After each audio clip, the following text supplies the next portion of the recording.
Okay चलिए, हाँ इस पे क्वेश्चंस कैसे होंगे we will talk about it, ठीक है ना। इस पे क्वेश्चंस कैसे आ सकते हैं वो हम लोग देखने वाले हैं अभी। जैसे हमने लास्ट क्लास में पढ़ा था कि गॉसियन के अंदर अगर जैसे मान लीजिए हमसे कोई कहता है कि यार हमें कुछ डेटा गिवन है, ठीक है, और हमसे कहता है कि ओवरऑल डेटा जो है वो गॉसियन होगा, तो obviously we can say that हम उसका मीन और वेरिएंस निकाल सकते हैं, राइट। तो इस तरह से हम क्या कर सकते हैं, अपने टोटल डेटा का पैरामीटर्स निकाल सकते हैं, और यही होता है मैक्सिमम लाइक्लीहुड एस्टिमेशन। तो इसी टाइप का एक क्वेश्चन आएगा, ठीक है ना। एक और एग्जांपल आज हम करने वाले हैं, ठीक है ना। और कोई भी क्वेश्चन हो सकता है दोस्तों, जैसा कि हम लोगों ने लास्ट क्लास में देखा था, ठीक है। चलिए so let's start with this. तो लास्ट क्लास में दोस्तों हम लोगों ने मैक्सिमम लाइक्लीहुड एस्टिमेशन को थोड़ा सा समझने की कोशिश करी थी, ठीक है। आज की क्लास में भी हम लोग मैक्सिमम लाइक्लीहुड एस्टिमेशन को देखेंगे, मैक्सिमम ए पोस्टीरियोरी प्रोबेबिलिटी को देखेंगे, और दोस्तों इन दोनों का यूज हम लोग जैसे हमने देखा था कि बेयसियन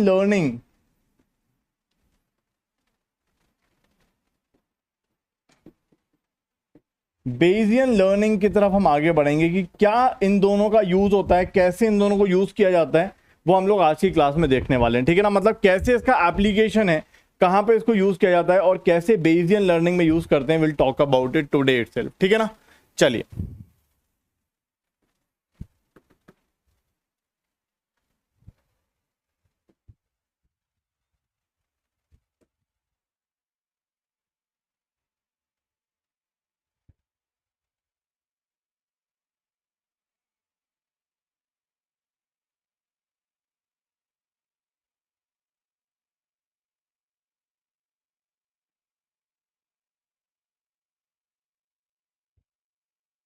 कहाँ है यार,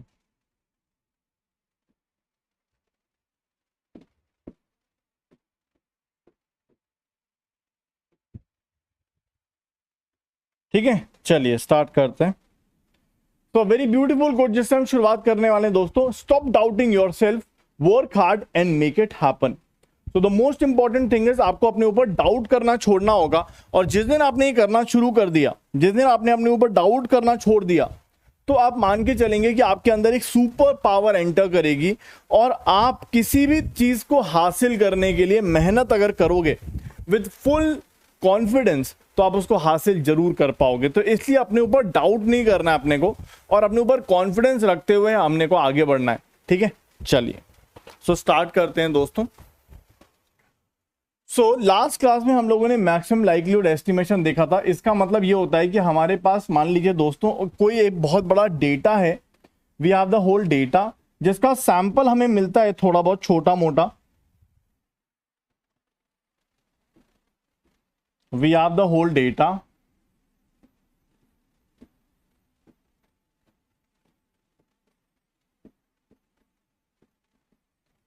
जिसका एक छोटा सा सैंपल हम निकाल लेते हैं, और इस सैंपल का यूज करके हम ओवरऑल डेटा का डिस्ट्रीब्यूशन देखना चाहते हैं, राइट।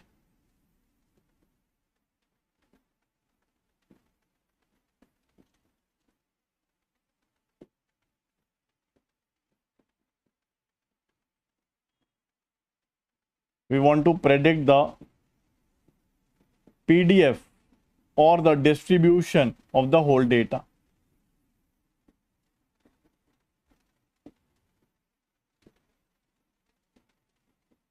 आपको ध्यान होगा लास्ट क्लास में हमने क्या किया था दोस्तों, मान लीजिए हमारे पास कुछ डेटा था दोस्तों, मान लीजिए हमारे पास कुछ डेटा है,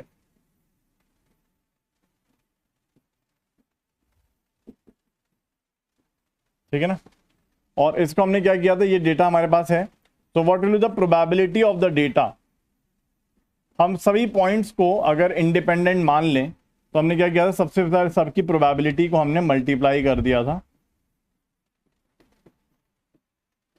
और इसको हम कैसे लिखे थे दोस्तों, मैंने बोला था कि हम सभी को गॉसियन अज्यूम कर रहे हैं, ठीक है ना, वी अज्यूम गॉसियन, सबको गॉसियन अज्यूम कर लेते हैं हम लोग, क्योंकि हमें पता है वी अज्यूम कि हमारे पूरे डेटा का पीडीएफ गॉसियन है, तो हमने सबको गॉसियन लिख लिया था, under root of 2 pi sigma square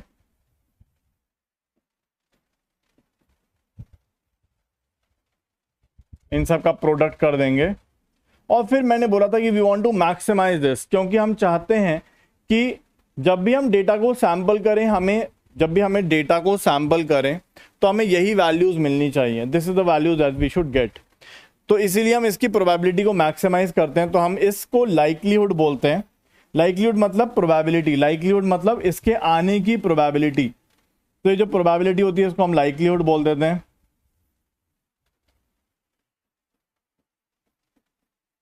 ठीक है ना। और बस इसको हम क्या करते हैं, उसके बाद हम क्या करते हैं, हमारे पास दो वेरिएबल है डी बाई डी म्यू, हम इसको 0 पुट कर देते हैं, और डी बाई डी सिग्मा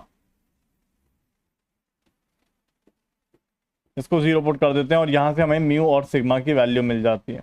तो ऐसा कुछ हमने लास्ट क्लास में किया था। आई होप आप लोगों को ये बात क्लियर होगी। बिल्कुल इसी तरह से दोस्तों हमारा एक डिस्क्रीट का केस भी हो सकता है, ठीक है ना। आई होप आप लोगों को ये एमएलई तो समझ में आ गया होगा। गॉसियन के केस में आपको याद होगा म्यू जो निकल के आया था that was simply 1/n summation of xi sorry, और जो वेरिएंस निकल के आया था वो आया था 1/n summation of xi minus mu.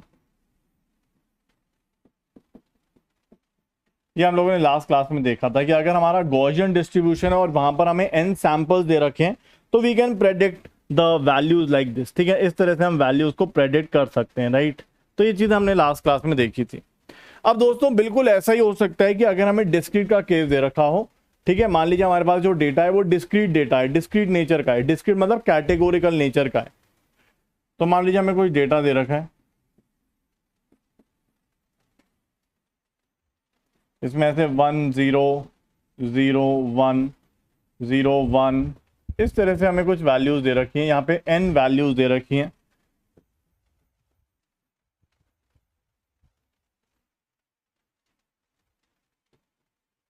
ठीक है ना। n वैल्यूज आर गिवन, जिसमें से लेट्स से यहां पर मान लीजिए kr 1 and n minus kr 0, ठीक है। ये हमें दे रखा है, दिस इज द जो बात, ये हमें इंफॉर्मेशन नोन है, ये हमें बात पता है, ठीक है। अब आप लोगों ने शायद रैंडम वेरिएबल पढ़ा होगा, पुनीत सर ने आपको पढ़ाया होगा। What kind of random variable is used in case of discrete. जैसे हम लोगों ने कॉन्टिन्यूअस के केस में हम लोग गॉसियन यूज कर सकते हैं, एक्सपोनेंशियल यूज कर सकते हैं रैंडम वेरिएबल का पीडीएफ, ठीक है ना, या फिर हम रेले डिस्ट्रीब्यूशन भी यूज कर सकते हैं। But what kind of distribution can be use in case of discrete. What kind of distribution, किस तरह का डिस्ट्रीब्यूशन है दोस्तों जो हम लोग डिस्क्रीट में यूज कर सकते हैं। नहीं, पीएमएफ तो उसको बोला जाता है, डिस्ट्रीब्यूशन को बोला जाता है कि डिस्क्रीट के केस में वो पीएमएफ होता है, ठीक है। प्रोबेबिलिटी मास फंक्शन उसको बोलते हैं। लेकिन डिस्ट्रीब्यूशन कोई आपको ध्यान हो कि रैंडम वेरिएबल अगर हम डिस्क्रीट के केस में लिख रहे हैं तो कैसा डिस्ट्रीब्यूशन कोई आपके ध्यान में है। बाइनोमियल होता है, बाइनोमियल डिस्ट्रीब्यूशन होता है, बिल्कुल सही बात है। और बर्नौली डिस्ट्रीब्यूशन भी होता है, राइट। बाइनोमियल होता है, बर्नौली डिस्ट्रीब्यूशन भी होता है ना। बट ठीक है, चलो बाइनोमियल से हमारा काम हो सकता है, बट ठीक है। बाइनोमियल एंड पॉइजन, ठीक है, सही है। चलिए तो मान लेते हैं दोस्तों, सो लेट, अब सिंपल सी बात है, जो all the points are independent from each other,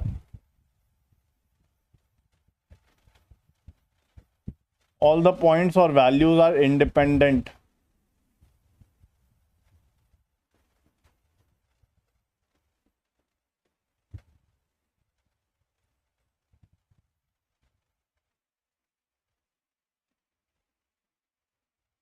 all the points and values are independent from each other। और मान लीजिए दोस्तों 1 की प्रोबेबिलिटी लेट से p है और 0 की प्रोबेबिलिटी 1 माइनस p है, ठीक है। ये हमने मान लिया। अब दोस्तों फिर से वही करेंगे, लाइक्लीहुड ऑफ द, ये डेटा नहीं है, ये सैंपल्स ऑफ द डेटा है, ठीक है, not the data but the samples of the data.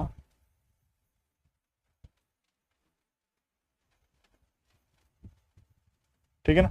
अब यहां पर दोस्तों हम देखेंगे, अगर हम इसकी प्रोबेबिलिटी को निकालें जो हम लोग पहले भी कर रहे थे, probability of the sample of the data, तो जैसे मैंने आपको बताया था, जो हम लोगों ने लास्ट क्लास में किया था वैसे ही बिल्कुल करना है। तो आप बोले सर यहाँ पे भी px1 है, मान लीजिए x1 ये है दोस्तों, x2 ये है, x3 ये है, x4 ये है, x5 ये है, x6 ये है एंड सो ऑन। तो आप बोलोगे px1 px2 px3 and so on, फिर आ जाएगा pxn।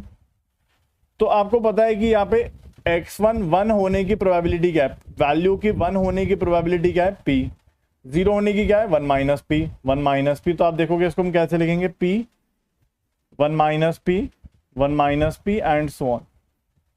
अब यहाँ पे ऑलरेडी दे रखा है जो हमने सैंपल था हमारे पास, उस सैंपल के अंदर हमारे पास k तो 1 है और n माइनस के 0 है। इसका मतलब यहां पर अगर हम इन सब की इंडिविजुअल प्रोबेबिलिटीज को मल्टीप्लाई करेंगे, क्योंकि हम इसको इंडिपेंडेंट मानते हैं, तो सबकी प्रोबेबिलिटी अगर मल्टीप्लाई करेंगे तो यहां पर 1 कितनी बार आएगा, k बार ही आएगा, और 0 कितनी बार आएगा, n माइनस k बार आएगा। तो इसका मतलब ये जो प्रोडक्ट बन जाएगा वो जाएगा p की पावर k 1 माइनस p की पावर n माइनस k। ठीक है, ऐसा कुछ बन जाएगा। एक बार आप देखिए कर पा रहे हो कि नहीं।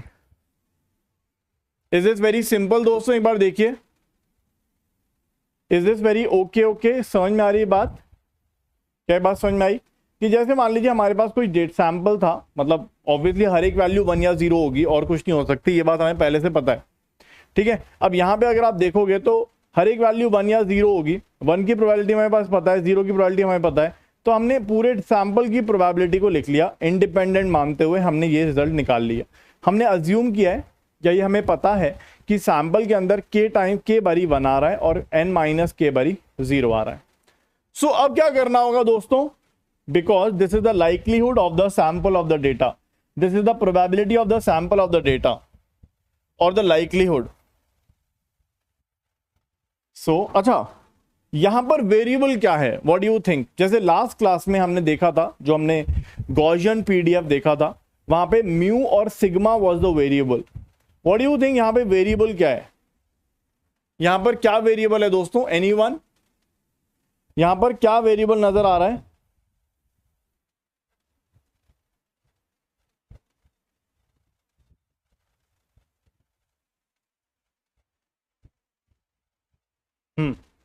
यहां पर सिर्फ एक ही वेरिएबल p, नहीं, k is not a variable, k is a known thing. नहीं, k वेरिएबल नहीं है भाई। k तो देखो, अरे यार सैंपल तो है ना मेरे पास सैंपल ऑलरेडी अवेलेबल है। तो क्या उस सैंपल के अंदर, जैसे मान लीजिए 100 पॉइंट्स है मेरे पास, तो क्या मुझे ऑलरेडी पता है कि कितने 1 कितने 0 है? ये तो ऑलरेडी पता है ना, k is not a variable. अरे यार k तो नोन है मुझे।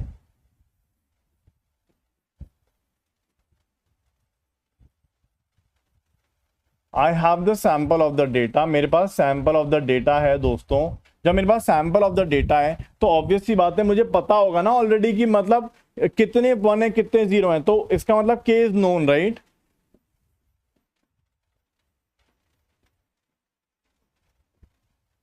ओके, सो यहां पे हम देख सकते हैं only p is a variable.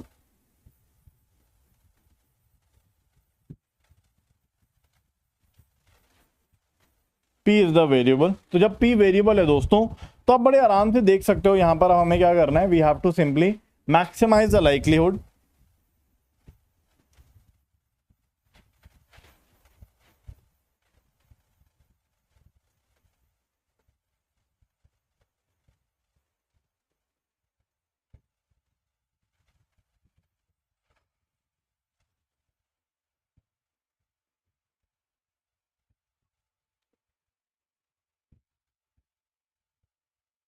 This is the likelihood, we have to maximise this. लेकिन आप सभी लोग देख पा रहे होंगे कि सर इसको मैक्सिमाइज करना थोड़ा परेशानी भरा हो सकता है, तो हम लोग क्या करेंगे, log ऑफ l ले लेंगे, दैट विल बी p की पावर k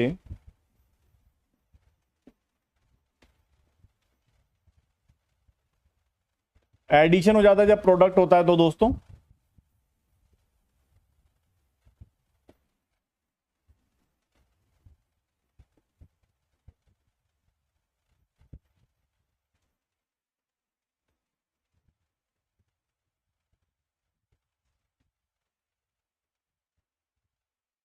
अब बस आप इसको डिफरेंशिएट कर दीजिए।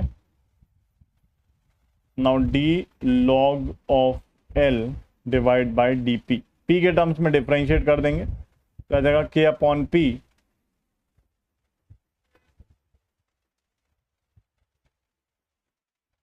और यहाँ पे जब आपको पता ही है दोस्तों कैसे करते हैं, log ऑफ, मान लीजिए fx होता है दोस्तों, तो हम इसको डिफरेंशिएट अगर करेंगे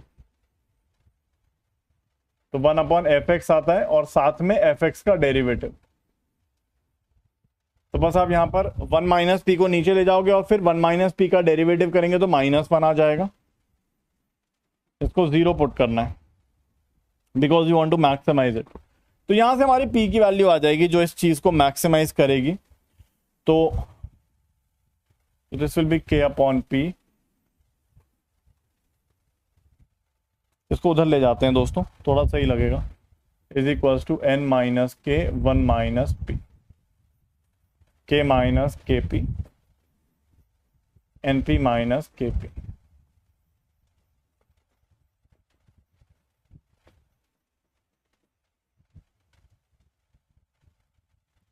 कहीं कोई गलती तो नहीं करी है, मैंने एक बार चेक कर लेना। p is equals to k - np/2k। एक बार चेक कर लेता हूँ कहीं गलती तो नहीं करी है। k - kp और ये आ जाएगा np - kp। ठीक लग रहा है, इसको इधर ले जाता हूँ। नहीं तो कैंसिल हो जाएगा ना, ओ माय गॉड गलती कर दी, ये तो कैंसिल हो जाएगा ना। तो p is equals to k/n। This is what we get. तो ये हमारे p की वैल्यू आई है दोस्तों, जो क्या करेगा, जो हमारे कि भैया हम डेटा तो कुछ भी हो सकता है, भाई हम ये चाहते हैं कि ये जो सैंपल्स हमें मिले हैं इसकी प्रोबेबिलिटी, इन सैंपल्स को आने की प्रोबेबिलिटी मैक्सिमाइज हो जाए। ठीक है ना। Okay, so this is what we get. अब यहां पर अगर हम देखें दोस्तों, हाँ कट गया सॉरी। ओके, यहां पर अगर हम देखें दोस्तों तो आपको क्या लगता है, फॉर एग्जाम्पल मान लीजिए कार्तिक भैया ने, लक्ष्य भैया ने, सुदीप्ता ने, यशस्वी ने, सबका अलग अलग सैंपल्स आए, तो क्या सबके लिए ये p अलग अलग आएगा? बिल्कुल अलग आएगा। तो इसीलिए जो ये p की वैल्यू है, जो हम अज्यूम कर रहे हैं कि हमारे ओवरऑल डेटा में 1 की प्रोबेबिलिटी है, ये सही बात है ना, ये हमारे डेटा में 1 की प्रोबेबिलिटी है। तो आप देख रहे हैं, this is the probability of 1 in the data, ये हम प्रेडिक्ट कर रहे हैं। तो ये प्रेडिक्टेड वैल्यू है या एक्चुअल वैल्यू है? व्हाट डू यू थिंक, क्या लगता है? ये यहां पर जो हमने 1 की वैल्यू प्रोबेबिलिटी निकाली है ओवरऑल डेटा के अंदर, ये प्रेडिक्टेड वैल्यू होगी या एक्चुअल वैल्यू होगी?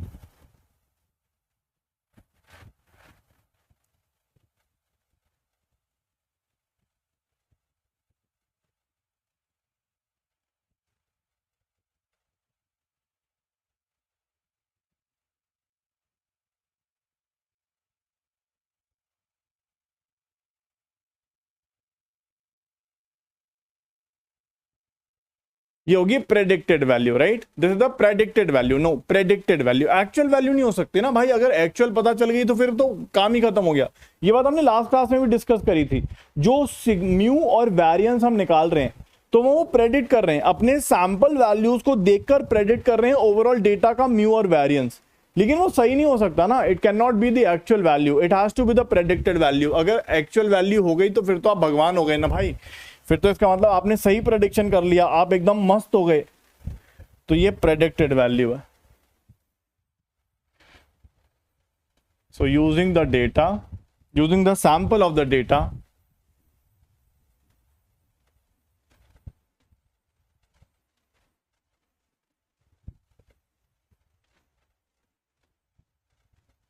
we predict the probability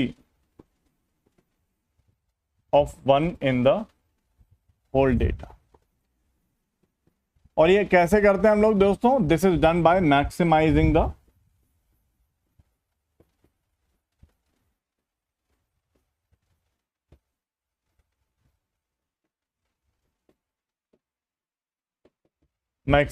the probability of the sample of the data।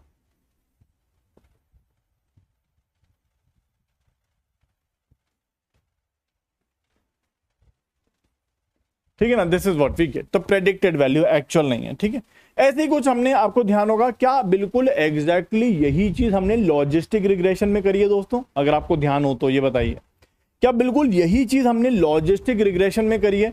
बस वहां पे प्रोबेबिलिटी को हम अलग तरह से लिख लेते थे। याद है आपको ये बात? अगर आपको याद हो तो एग्जैक्टली यही चीज, जो ये इक्वेशन मैंने यहां पर लिखी है, ये वाली, बिल्कुल यही टर्म हम अपने लॉजिस्टिक रिग्रेशन में लिखते थे, बस वहां पे पी को हम अलग तरह से रिप्रेजेंट कर लेते हैं। आपको ध्यान होगी ये बात, बिल्कुल यही चीज, एग्जैक्टली सेम चीज हमने लॉजिस्टिक रिग्रेशन में करी है।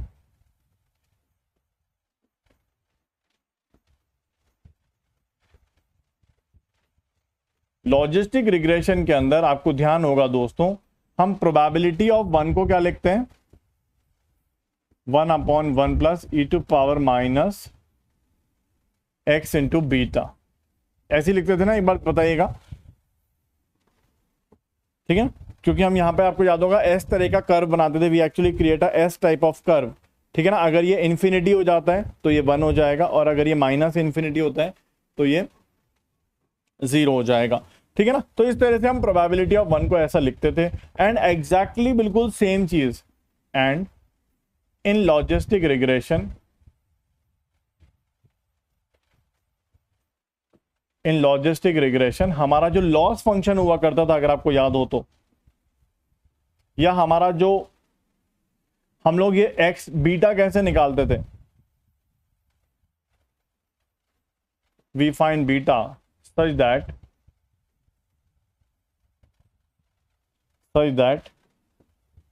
फॉर एग्जाम्पल हमारे पास n पॉइंट्स हैं,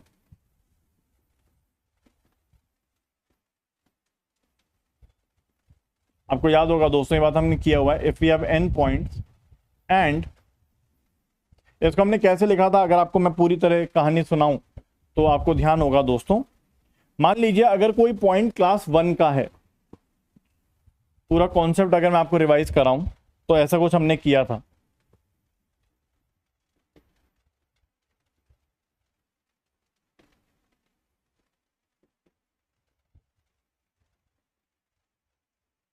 अगर पॉइंट की क्लास 1 है दोस्तों, तो देन इन दैट केस हम क्या करते हैं, वी मैक्सिमाइजेज पी, हम पी को मैक्सिमाइज करेंगे फॉर दैट पॉइंट, क्योंकि क्लास 1 का पॉइंट है तो उसके लिए क्लास 1 के होने की प्रोबेबिलिटी ज्यादा होनी चाहिए।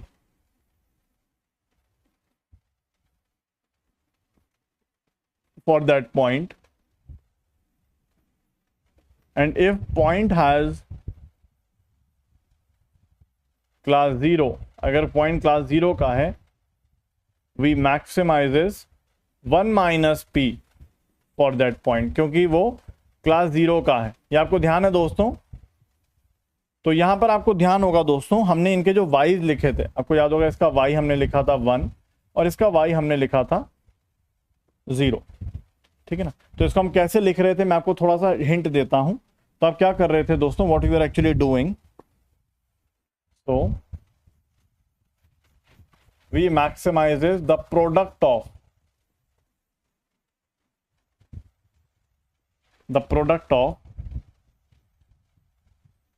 p की power yi into 1 minus p की पावर 1 माइनस yi, और यहां पे हम इसको प्रोडक्ट कर रहे थे i इज इक्वल टू 1 से लेके n तक।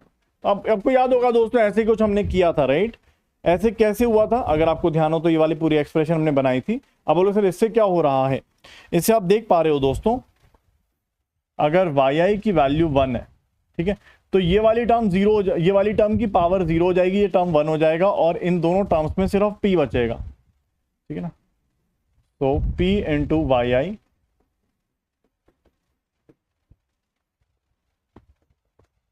ये टर्म सिर्फ p के बराबर हो जाएगा। और अगर yi हमारा 0 है तो उस केस में, ये आपको ध्यान है दोस्तों, ऐसे कुछ हमने लॉजिस्टिक रिग्रेशन में किया हुआ है, ये टर्म आ जाएगी 1 माइनस पी। तो सिंपल सी बात है, ऑटोमेटिकली सब कुछ हो जाएगा। ऑटोमेटिकली आप देख पाओगे कि यार अगर y की वैल्यू 1 है तो ऑटोमेटिकली इन दोनों टर्म्स में ये टर्म आ जाएगी, सॉरी ये वाली टर्म आ जाएगी, और अगर y की वैल्यू 0 है तो ये वाली टर्म आ जाएगी। मतलब ऑटोमेटिकली जो पॉइंट्स क्लास 1 के हैं उनके अंदर p वाली टर्म आ जाएगी, उनके लिए हम p को मैक्सिमाइज करेंगे, और जो पॉइंट्स क्लास 0 के लिए हैं उनके लिए हम ये वाली टर्म मैक्सिमाइज करेंगे।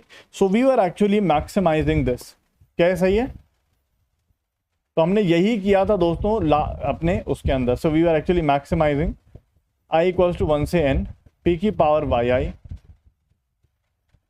1 माइनस p की power 1 minus yi। So automatically सब कुछ सेटल डाउन हो जाएगा। कि अगर कोई पॉइंट क्लास 1 का है तो उसके लिए हम p को मल्टीप्लाई करेंगे और p को रखेंगे और उसको मैक्सिमाइज करेंगे। कोई पॉइंट क्लास 0 का है तो इस वाली टर्म को रखेंगे और इसको मैक्सिमाइज करेंगे।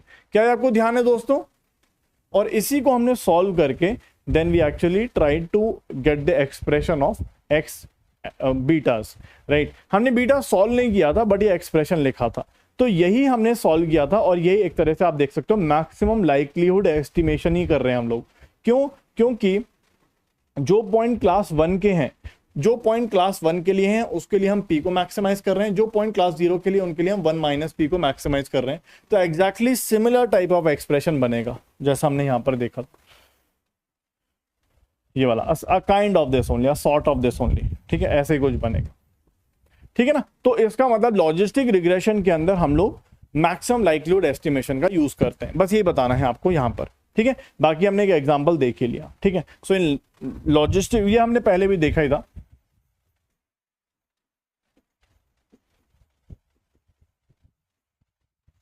इन logistic regression we use maximum likelihood estimation,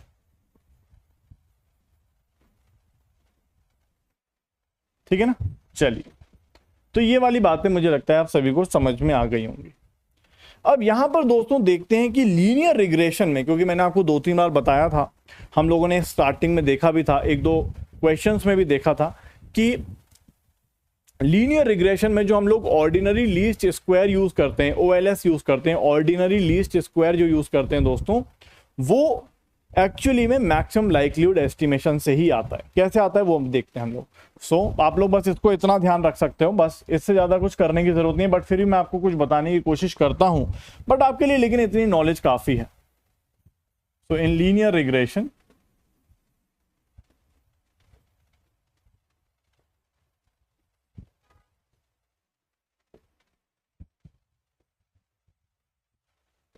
we use ordinary least square that is same as maximum likelihood estimation. Ordinary least square अगर आपको ध्यान हो तो that is actually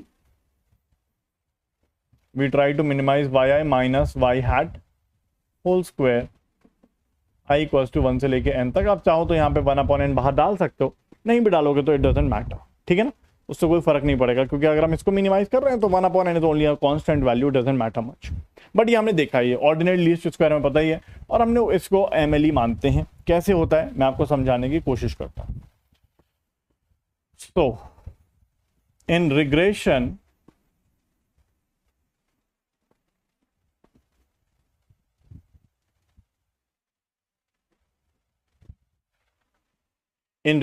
मान लीजिए हमारे पास कुछ सैंपल ऑफ द डेटा है,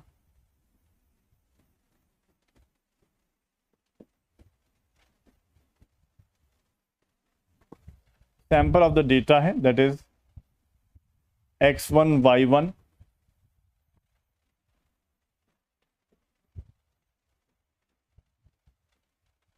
x2 y2 and so on xn yn, ठीक है ना। तो ये हमारे पास कुछ डेटा है दोस्तों जहां पर x और y वैल्यूज हमें दे रखी, ठीक है। और आपको पता है रिग्रेशन के अंदर हमें y को प्रेडिक्ट करना होता है, ठीक है।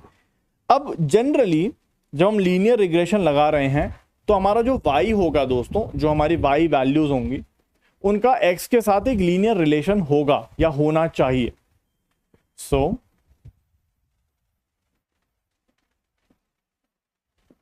y and x must be linearly related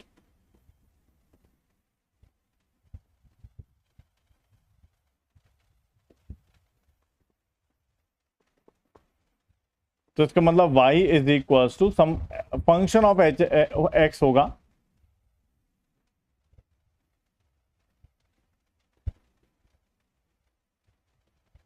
लेकिन क्या जो हम वैल्यूज उठाते हैं, जैसे मान लीजिए कोई सैंपल आपने उठाया, कोई डेटा में से सैंपल आपने उठाए हैं, तो ये जो y वैल्यूज आएंगी उनका ऑब्वियसली x के साथ कुछ रिलेशन होगा, जो मैंने यहां पर लिखा भी है।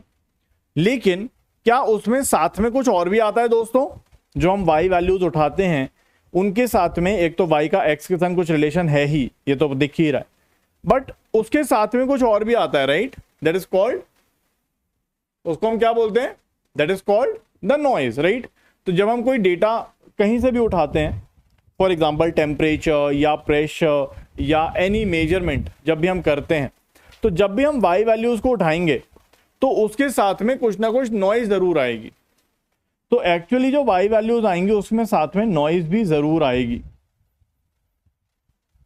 उसमें साथ में नॉइज भी जरूर आएगी। और नॉइज के बारे में मैंने आपको हमेशा बताया है दोस्तों, noise is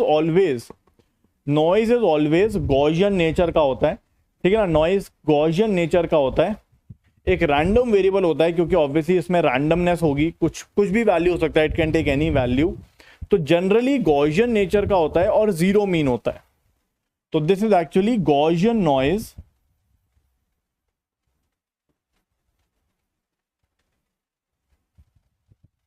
with zero mean,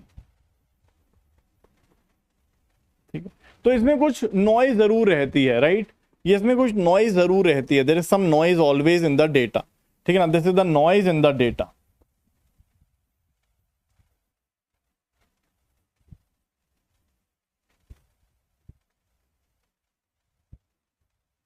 ठीक है ना, इसमें नॉइज जरूर रहती है कुछ ना कुछ। अब अगर हम बात करें दोस्तों,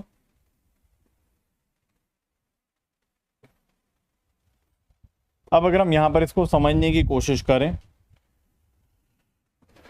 तो the probability of the sample,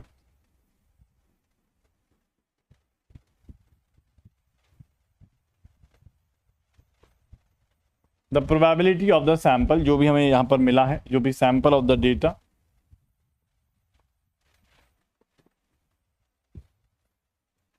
ठीक है, दैट इज इक्वल्स टू, अब सोच के देखिए दोस्तों, यहां पर जब भी हम डेटा की बात करेंगे तो probability of getting this sample of the data, ये सैंपल मिलने की क्या प्रोबेबिलिटी है। तो आप बोलोगे सर इसके अंदर क्या क्या फिक्स है, व्हाट डू यू थिंक, क्या क्या फिक्स है, मतलब अगर ये डेटा, अगर मैं आपको फॉर एग्जांपल, मैं आपको एक बात बताता हूं, एक छोटे सा एग्जांपल लेते हैं। जैसे फॉर एग्जांपल मैंने वैष्णव भैया से बोला कि वैष्णव भैया आप सुबह आना, सुबह 10 बजे, फिर 10:30 बजे, फिर 11 बजे, फिर 11:30 बजे एंड सो ऑन, ऐसे हर आधे आधे घंटे के बाद अपने शहर का टेम्परेचर मेजर करना, ठीक है। बिल्कुल सेम चीज मैंने ममता को बोला, अली भैया को बोला, यशस्वी को बोला, सबको बोला, ठीक है। हर एक बच्चा सुबह हर आधे घंटे के बाद टेम्परेचर को मेजर कर रहा है, ठीक है। इसका मतलब उनका क्या फिक्स हो गया दोस्तों, उनका क्या फिक्स हो गया, अबे चार्ज नहीं हो रहा था क्या, चार्ज नहीं हो रहा क्या,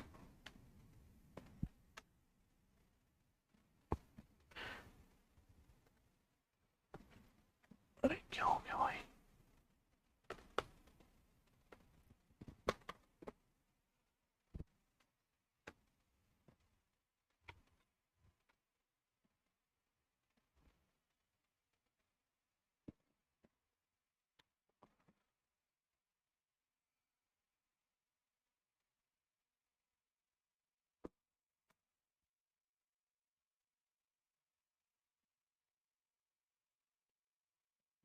अरे यार लैपटॉप बंद हो गया, चैट नहीं दिखेगी अब। ओके, एक मिनट दीजिए, मैं मोबाइल में चैट ऑन कर लेता हूँ।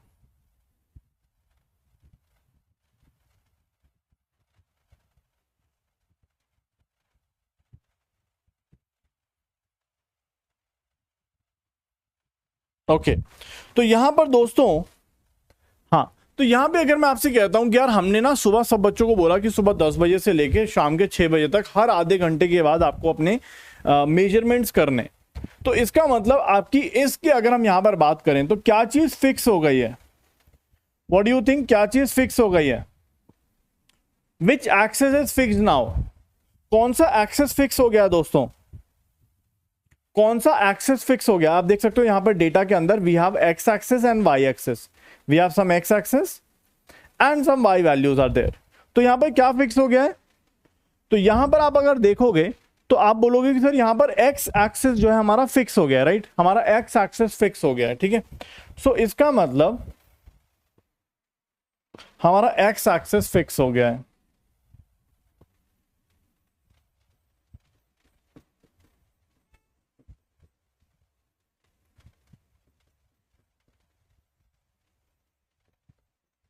अगर हम वाई एक्सिस में देखें, ध्यान से देखना मेरे बच्चों, बहुत इंपॉर्टेंट बात है।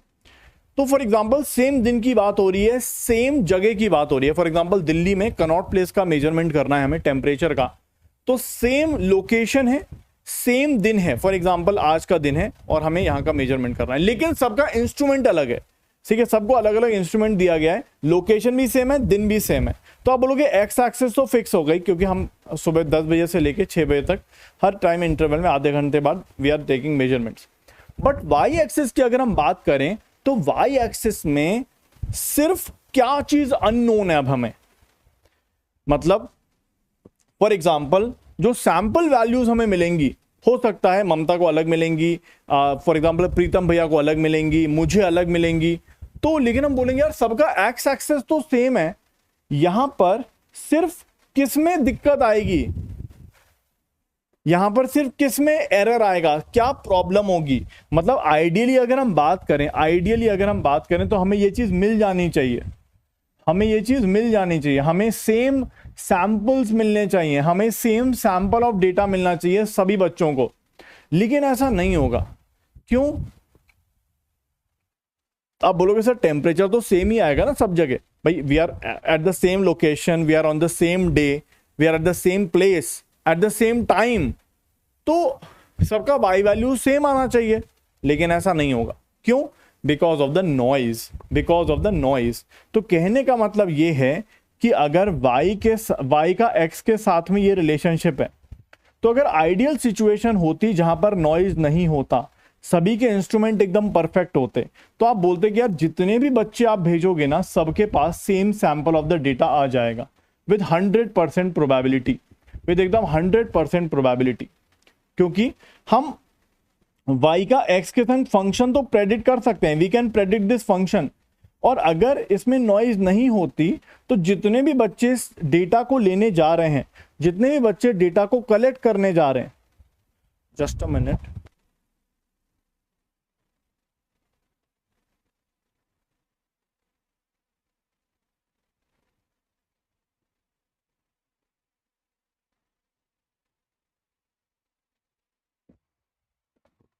ठीक है, तो हम ये तो प्रेडिक्ट कर सकते हैं, बट नॉइज जो है वो सब में अनसर्टेनिटी लेके आएगी, इसी वजह से सबका सैंपल्स अलग अलग आएंगे।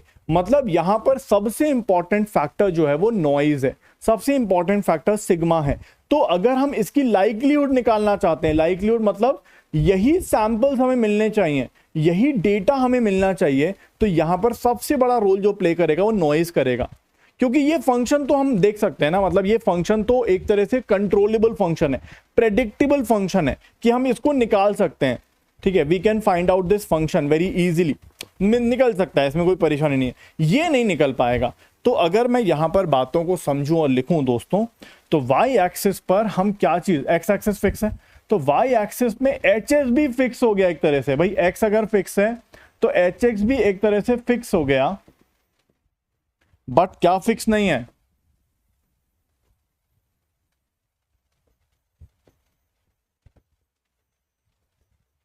बट जो नॉइज है वो फिक्स नहीं है। और यही सबसे बड़ा रोल प्ले करेगी कि अगर हम ध्यान से दीजिएगा, अगर हम ये सैंपल ऑफ द डेटा को चाहते हैं बार बार, we want to find out the probability of this sample of the data और the likelihood of this sample of the data, तो वो मैं कैसे लिखूंगा, ध्यान से देखिएगा। So probability of the sample of the data is equal to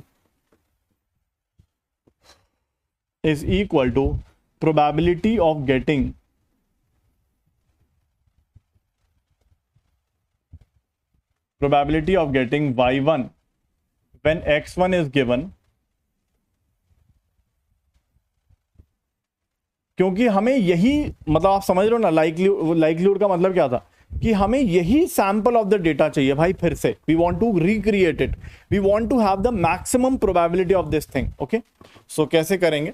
So probability of getting y1 when x1 is given multiplied by probability of getting y2 when x2 is given multiplied by probability of getting y3 when x3 is given, probability of getting y4 when x4 is given. ठीक है ना, this is what we have, this is the probability of the sample of the data. तो अगर आप देखोगे दोस्तों हमारा y1 क्या है, y1 is equal to hx1 plus noise, y2 is equal to hx2 plus noise, y3 is equal to hx3 plus noise and so on. इस तरह से हमारे पास ये y की वैल्यूज हैं, जिसके अंदर ये तो प्रेडिक्टेबल पार्ट है, ये रैंडम पार्ट नहीं है, दिस इज नॉट रैंडम, ये तो प्रेडिक्टेड पार्ट है, क्योंकि x की वैल्यू फिक्स है, हमें x की वैल्यू गिवन है, सुबह 10 बजे, 10:30 बजे, 11 बजे, इस तरह सैंपल्स हमें या इन लोकेशन या इन पॉइंट्स पर सैंपल लेना, तो x वैल्यू फिक्स है, hx भी फिक्स हो जाएगा अगर x फिक्स है तो, क्योंकि ये एक प्रेडिक्टेबल फंक्शन है, रैंडम नहीं है, रैंडमनेस सिर्फ हमारी इसमें है। So this is predictable, not random लिख देता हूं।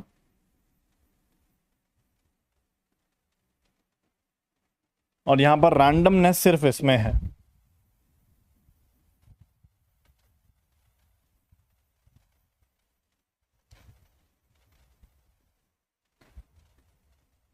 अब कोई बच्चा मुझे अगर सोच के बताए, पहली बात है थोड़ी बहुत बात समझ में आई कि नहीं, जल्दी से बताइए, क्या थोड़ी बहुत बात समझ में आई कि नहीं, जल्दी से बताइए।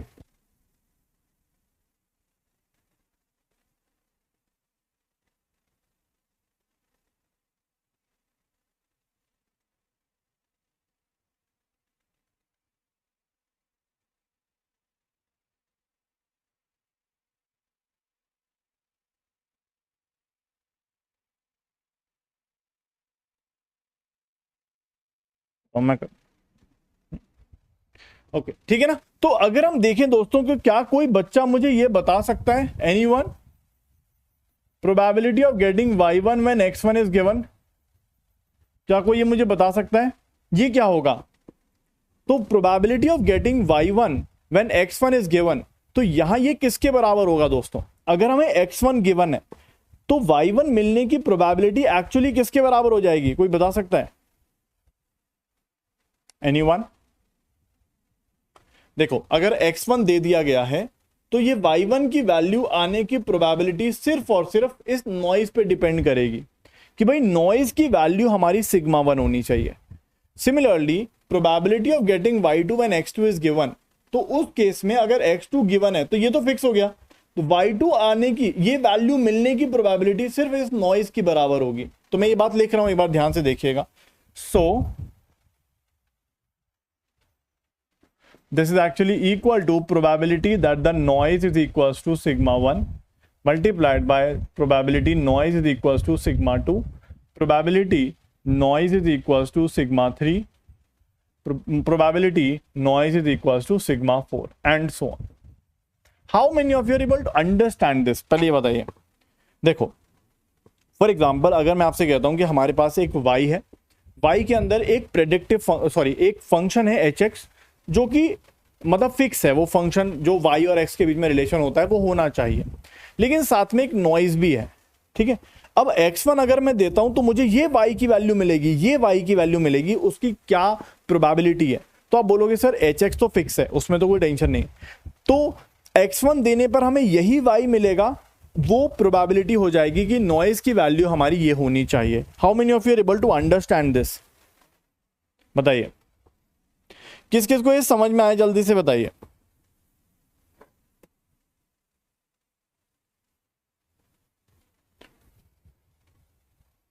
ठीक है ना।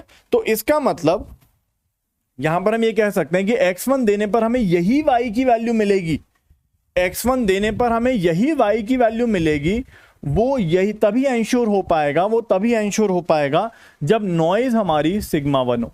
सिमिलरली x2 देने पर हमें यही y की वैल्यू मिलेगी, वो तभी एंश्योर हो पाएगा जब नॉइज की वैल्यू सिग्मा 2 हो, ठीक है ना, and so on like that. So probability of getting y1 when x1 is given, तो that is simply equals to noise जो है वो इसके बराबर हो, राइट। सिमिलरली नॉइज इसके बराबर हो, सिमिलरली नॉइज इसके बराबर हो, एंड सो ऑन। ठीक है, ये बात एक बार देख लीजिए, are you all able to get this और नॉट? ठीक है ना। नॉइज इज द पैरामीटर नहीं है, नॉइज अभी पैरामीटर नहीं है, अभी तो नॉइज कुछ निकल के आया, मतलब ऐसा हमने देखा, अभी नॉइज पैरामीटर नहीं है, वो क्या निकल के आता अभी देखते हैं, ठीक है। अभी हम देखते हैं, noise is not a parameter, ठीक है। अब नॉइज हमने क्या देखा था दोस्तों? Noise is noise has PDF, noise का पीडीएफ क्या है? Gaussian, right? नॉइज क्या है दोस्तों? Noise is zero mean Gaussian, right?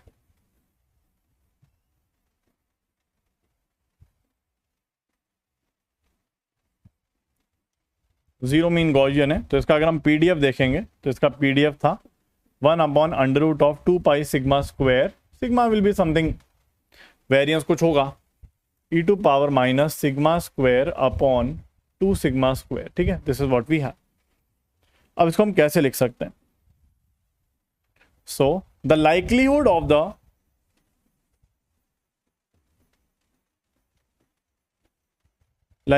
The samples of the data, likelihood of the sample of the data is equal to, किसके बराबर हो जाएगा? आप देखिए, ये डाल दीजिए 1/√2 pi sigma square e to power minus, यहां पर हमें प्रोबेबिलिटी एक्स सिग्मा 1 कीजिए तो sigma 1 square upon 2 sigma square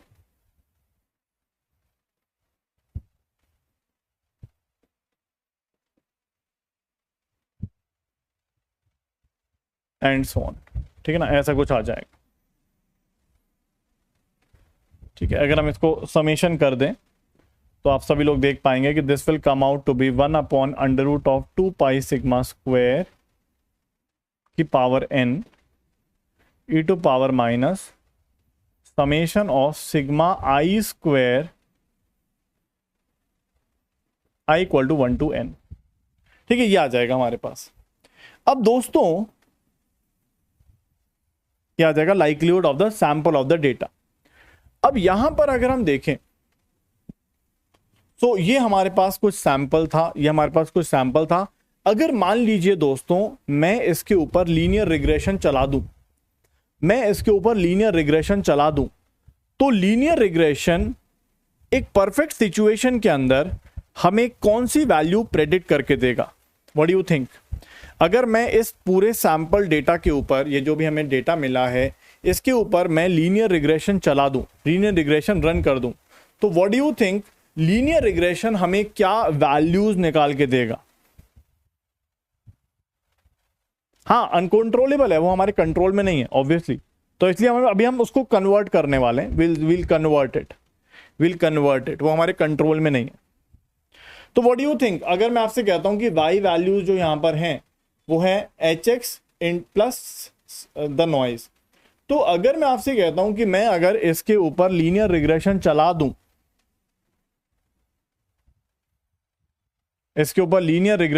दूं, तो मुझे क्या वो प्रेडिक्ट करके देगा? बहुत सिंपल सी बात है। तो लीनियर रिग्रेशन अगर हम आइडियल सिचुएशन की बात करें, परफेक्ट सिचुएशन की बात करें, ओवरफिटिंग तो नहीं करेगा, और वो बोलेगा कि भाई साहब देखो ऐसा है कि मैं इस hx को प्रेडिक्ट कर सकता हूं। सो लीनियर रिग्रेशन इस hx को प्रेडिक्ट कर सकता है, नॉइज को तो नहीं कर पाएगा, ठीक है? इस hx को प्रेडिक्ट कर सकता है, नॉइज को नहीं कर सकता, ठीक है? तो अब आप ध्यान से देखिएगा। सो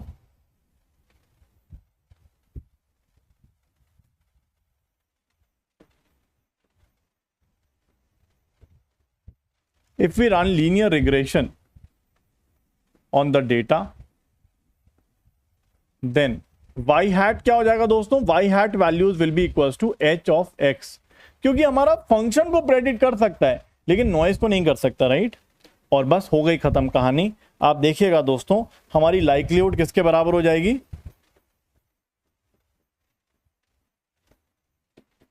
हमारी लाइक्लीहुड हो जाएगी, अगर हम देखेंगे 1/√2 पाई सिग्मा स्क्वायर की power n e to power minus summation of sigma i square है दोस्तों। आप देखिए सिग्मा i को मैं क्या लिख सकता हूं? अगर हम देखें यहां से, सिग्मा 1 को मैं लिख सकता हूं y1 माइनस hx1, सिग्मा 2 को लिख सकता हूं y2 hx2 का सब्ट्रैक्शन, सिग्मा 3 y3 hx3 का सब्ट्रैक्शन एंड सो ऑन। तो इस सिग्मा को मैं लिख सकता हूं summation of yi minus hxi whole square.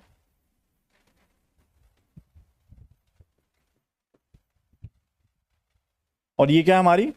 भाई अगर हम लीनियर रिग्रेशन चलाएंगे तो this term is actually the predicted value, क्योंकि लीनियर रिग्रेशन नॉइज को तो नहीं प्रेडिक्ट कर पाएगा, लेकिन हाँ फंक्शन को, अंडरलाइन फंक्शन को प्रेडिक्ट कर सकता है, ठीक है ना। तो this will actually come out to B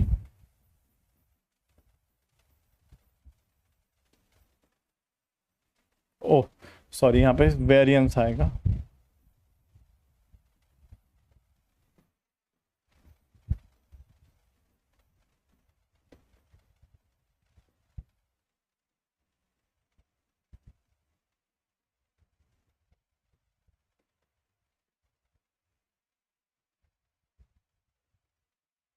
क्या आ जाएगा, this is what we get.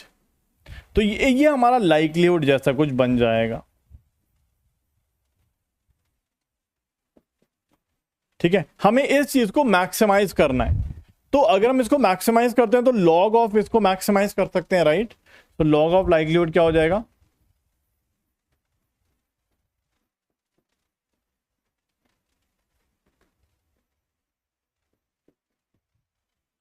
तो this will come out to be, आप लॉग ले लीजिए इसका, तो यहां पे आ जाएगा n नीचे log of 1 upon under root of 2 pi sigma square.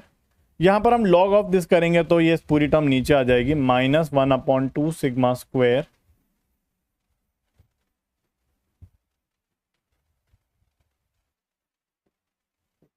सो अगर हम इसको मैक्सिमाइज कर रहे हैं, अगर हम इस टर्म को मैक्सिमाइज कर रहे हैं, इसका मतलब ये माइनस के साथ वाली टर्म को मिनिमाइज करेंगे दोस्तों। अगर हम ओवरऑल टर्म को मैक्सिमाइज कर रहे हैं तो जो माइनस के साथ वाली टर्म है उसको मिनिमाइज करेंगे, so will be minimising this term. So the maximum likelihood estimation is similar to minimising the 1 upon 2 sigma square. आप सिग्मा स्क्वायर को भी हटा सकते हो क्योंकि वो भी एक कांस्टेंट वैल्यू होगी नॉइज की, ठीक है। So will be minimising this term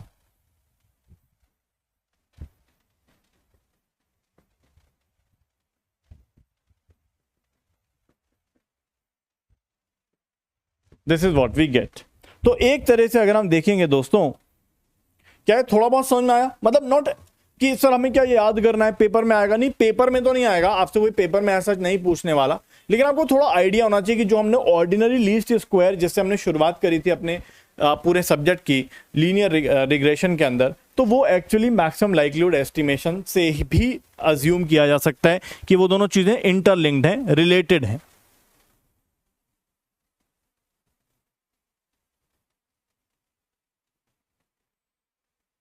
क्या है सबको समझ में आ गया, एक बार जल्दी से बता दीजिए। चल गई मेरी चैट, शायद ओवरहीट हो गया था सिस्टम, बेड पे रखा था। ओके चलिए, तो इट्स जस्ट लाइक आपको, जैसे मैंने स्टार्टिंग में बताया था कि आपको सिर्फ एक बात पता होनी चाहिए कि ऑर्डिनरी लीस्ट स्क्वायर जो हम स्टार्टिंग में करते थे वो मैक्सिमम लाइक्लीहुड एस्टिमेशन से लिंक है एक दूसरे से, ठीक है ना। बस आपको इतना पता होना चाहिए। इसको अगर मैं जल्दी से रिपीट कर दूं तो वही है कि हमारे पास y के अंदर कुछ एक अंडरलाइन फंक्शन होता है, लेकिन साथ में कुछ नॉइज भी होती है जो हमने यहाँ पर देखी, ठीक है। उसके बाद दोस्तों हमें पता है कि यार y से हमें अगर हम x हमें गिवन रहता है, जैसे मैंने आपको बताया पॉइंट्स हमारे पास गिवन रहते हैं, अगर नॉइज नहीं होगी तो हमें हमेशा सेम सैंपल्स मिलने चाहिए आइडियल सिचुएशन के अंदर, लेकिन नॉइज की वजह से हमें वैल्यूज थोड़ी अलग मिलती हैं हर बार। तो अगर हम लाइक्लीहुड ऑफ द डेटा की बात कर रहे हैं, जो हमें डेटा दिया हुआ है, सैंपल ऑफ द डेटा दिया हुआ है, तो इसका मतलब सबसे इंपॉर्टेंट चीज हमारे लिए नॉइज है, ठीक है। We want to maximise this कि भाई नॉइज इसके बराबर होनी चाहिए, नॉइज इसके बराबर होनी चाहिए, इसके बराबर होनी चाहिए, इसके बराबर होनी चाहिए, एंड सो ऑन। तो इसको हम ऐसे लिखते हैं। उसके बाद दोस्तों हम ये नॉइज वाली टर्म को इस तरह से लिख सकते हैं, और सिग्मा स्क्वायर को हम कैसे लिखेंगे, वाई हैट जो हम प्रेडिक्ट कर सकते हैं, लीनियर रिग्रेशन या कोई भी हमारी एल्गोरिदम है वो ये फंक्शन को प्रेडिक्ट कर सकती है, नॉइज को नहीं, तो हम इसको ऐसा लिखेंगे, and so on. Will move on to this. इसको मैक्सिमाइज कर रहे हैं मतलब माइनस साइन के संग मैक्सिमाइज कर रहे हैं, मतलब we will minimizing this term, ऐसा कुछ है ये। तो आपको बस फाइनली एक बात याद होनी चाहिए जो मैंने स्टार्टिंग में लिखी थी, अगर इतना आपको दिमाग में है तो आपका काम हो जाएगा, कोई ज्यादा परेशानी आपको नहीं होगी, ठीक है ना। चलिए, तो ये हमारा मैक्सिमम लाइक्लीहुड एस्टिमेशन के बारे में है। अब बोलोगे सर इसके ऊपर क्वेश्चन कैसे आएंगे, वो हम लोग देखने वाले हैं। एक्चुअली इसके ऊपर क्वेश्चन नहीं आएगा, उसको अंडरस्टैंड करना इंपॉर्टेंट था कि ये होता क्या है एक्चुअली में। इसके ऊपर एग्जैक्टली क्वेश्चन नहीं आ सकता, या अगर आएगा भी तो मैंने 2 टाइप के क्वेश्चन आपको, या 2 बातें मैंने कराई आपको, आप उससे कर सकते हो, चीजों को रिलेट कर सकते हो, ठीक है, ओके। या फिर ऐसा भी हो सकता है, ऐसा भी हो सकता है जैसे किसी क्वेश्चन के अंदर आपको कुछ डेटा दे दिया गया, ऐसा भी कोई क्वेश्चन आ सकता है। मान लीजिए हमारे पास सैंपल ऑफ द डेटा है,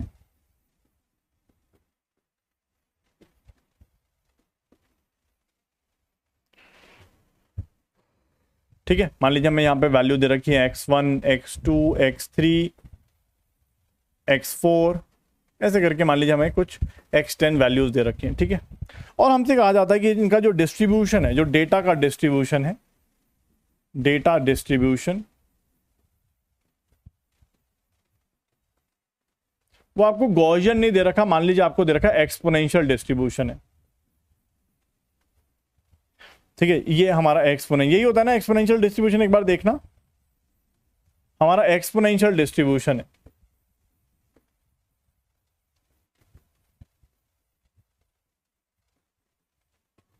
ठीक है ना। यही होता है ना, एक बार देखना एक्सप्रेशन यही होता है ना, एक बार चेक करना जरा। तो find out the lambda two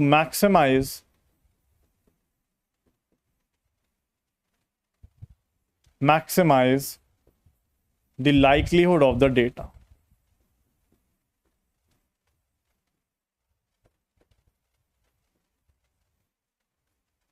यही होता है ना, एक बार देखिएगा। एक्सपोनेंशियल डिस्ट्रीब्यूशन ऐसी कुछ होता है ना दोस्तों, क्या हो गया,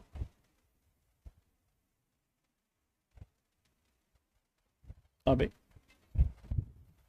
तो चल रही थी, एरर हो रही है क्या कुछ चार्ट में?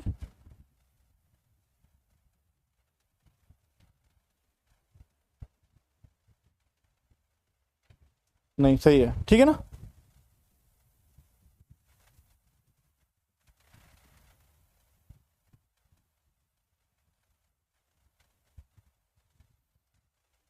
ठीक है ना, चलिए, तो आई होप ये सही है।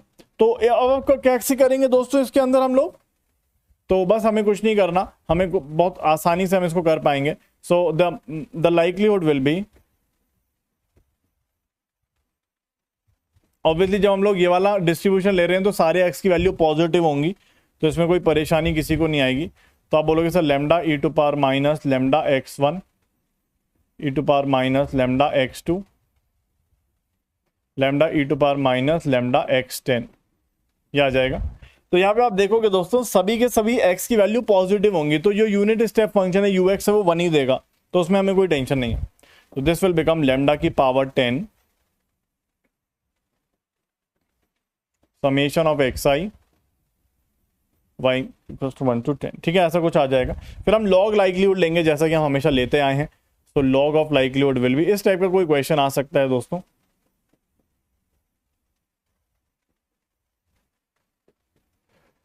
टेन लॉग लेमडा, और इसमें अगर हम लेंगे तो आएगा minus lambda summation of x I. मुझे लग रहा है ठीक ही बन जाएगा, इसमें कोई परेशानी नहीं होगी। तो आप क्या करोगे दोस्तों, इसको डिफरेंशिएट कर दीजिए, डी बाय डी लेमडा कर दीजिए,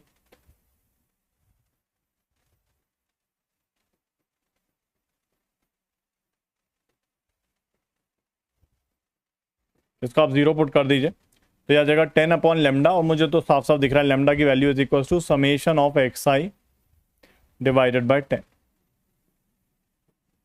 ठीक है। This is your get lambda. तो इस तरह से कोई क्वेश्चन आ सकता है, मतलब आप बड़े आराम से कर पाओगे। क्या ये बन पा रहा है दोस्तों, एक बार जल्दी से बताइए, are you all able to get this result, ठीक है ना।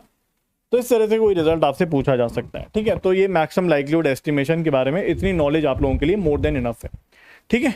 चलिए, तो वही सब चीजें यहां पर लिखी हुई हैं दोस्तों जो मैंने आपको क्लास के अंदर पढ़ाई है, कि हमें क्या करना है, given the data we want to actually find out the distribution of the whole, given the samples we want to find out the distribution of the whole data, ठीक है। तो वही हम यहां पर देखेंगे दोस्तों। सो प्रोबेबिलिटी एस्टिमेशन, अगर हम बात करें प्रोबेबिलिटी डेंसिटी एस्टिमेशन, तो वही चीज है, ठीक है ना। तो यहां पे सबसे पहले प्रोबेबिलिटी डेंसिटी का एक डेफिनेशन लिखा हुआ है जो हमें पहले से ही पता ही है कि अगर x कोई रैंडम वेरिएबल है दोस्तों, ठीक है, तो उसका जो हम प्रोबेबिलिटी डेंसिटी लिखते हैं वो px के बराबर लिखते हैं, या जनरली आप मैथमेटिक्स में fx भी लिखते हो, ठीक है ना। सो प्रॉब्लम ये है कि हमारे पास पूरे डेटा की प्रोबेबिलिटी डिस्ट्रीब्यूशन नहीं होता है, we don't have the distribution, ठीक है ना, क्योंकि हमारे पास हमेशा sample of the data available रहता है, ठीक है ना। और उसके बाद दोस्तों हम लोग क्या करते हैं, ठीक है, हम लोग क्या करते हैं, अपने उस सैंपल ऑफ द डेटा को यूज करके ओवरऑल डेटा के प्रोबेबिलिटी या सॉरी पीडीएफ को अज्यूम या एस्टिमेट करने की कोशिश करते हैं, ठीक है ना। So density estimation it is the process of finding out the density of the whole population by examining the random sample of the data from the population. ये बात हम लोग ऑलरेडी कर चुके हैं, ठीक है। सो मैक्सिमम लाइक्लीहुड एस्टिमेशन वही सब बातें लिखी हुई हैं दोस्तों कि भाई हमारे पास जो भी सैंपल ऑफ द डेटा है उसको यूज करके हम पैरामीटर्स ऑफ द डिस्ट्रीब्यूशन जैसा कि मीन वैल्यू या वेरिएंस, या फिर बाइनोमियल के अंदर एन या पी, ठीक है, या एक्सपोनेंशियल डिस्ट्रीब्यूशन के अंदर लैम्डा, या जो भी हम लोग निकाल सकते हैं, ठीक है ना। चलिए, इसमें कहीं मिस्टेक तो नहीं हुई, 1/λ तो नहीं होगा, एक बार देख लें। हाँ, ये 1/λ होगा ना शायद, एक बार मुझे ऐसा लग रहा है, मैंने मिस्टेक कर दी। तो आएगा 10/λ is equal to summation of x I. हाँ, उल्टा हो गया। तो आप बोलोगे लैम्डा इज इक्वल टू 10/समेशन ऑफ एक्स आई, ठीक है, ऐसा कुछ आ जाएगा।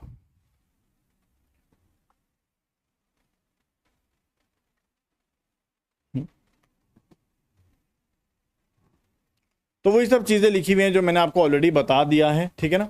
आप देख सकते हो कि हमने लोगों ने लास्ट क्लास में भी देखा था कि हम लोग लाइक्लीहुड को कुछ इस तरह से लिखते हैं, ठीक है ना, वेयर थीटा आर द, जो भी थीटा हमारा पैरामीटर होता है जो हमें निकालना होता है। जैसे लास्ट क्लास में हमने म्यू और वेरिएंस लिखा था, इस क्लास में हम लोगों ने पी को देखा, लैम्डा को देखा, वो सब यहां पर हम देख पा रहे हैं, ठीक है। So we want to find out the parameter theta by maximizing this term, ठीक है। और फिर हम कैसे करते हैं, इसको थीटा के टर्म में डिफरेंशिएट कर देते हैं और इसको निकाल लेते हैं। तो वो हम लोग कर चुके हैं, we have done all this, ठीक है। हम हर एक जो भी हमारे पास सैंपल्स होते हैं उसको हम इंडिपेंडेंट मानते हैं, तो जो ये वाली टर्म होती है उसको हम प्रोडक्ट के टर्म में लिखते हैं, सबको इंडिविजुअली ब्रेक कर देते हैं, वही बात यहाँ पर लिखी हुई है, ठीक है। चलिए, तो हम लोग हमेशा मैक्सिमाइज तो करते हैं मैक्सिमम लाइक्लीहुड एस्टिमेशन को, लेकिन लॉग लेकर कर लेते हैं जिससे हमारी वो आसानी हो जाती है। तो हम लोग actually log of likelihood function को मैक्सिमाइज करते हैं जिससे हमारी वो टर्म्स जो है आसान बन जाती हैं। वही चीजें यहां पर लिखी हुई हैं दोस्तों। हम सबसे पहले ये चीज निकालते हैं, P of x given theta, क्योंकि हम सभी टर्म्स को इंडिपेंडेंट मानते हैं, डेटा को इंडिपेंडेंट मानते हैं, या डेटा वैल्यूज जो होती है हमारी इंडिपेंडेंट होती हैं,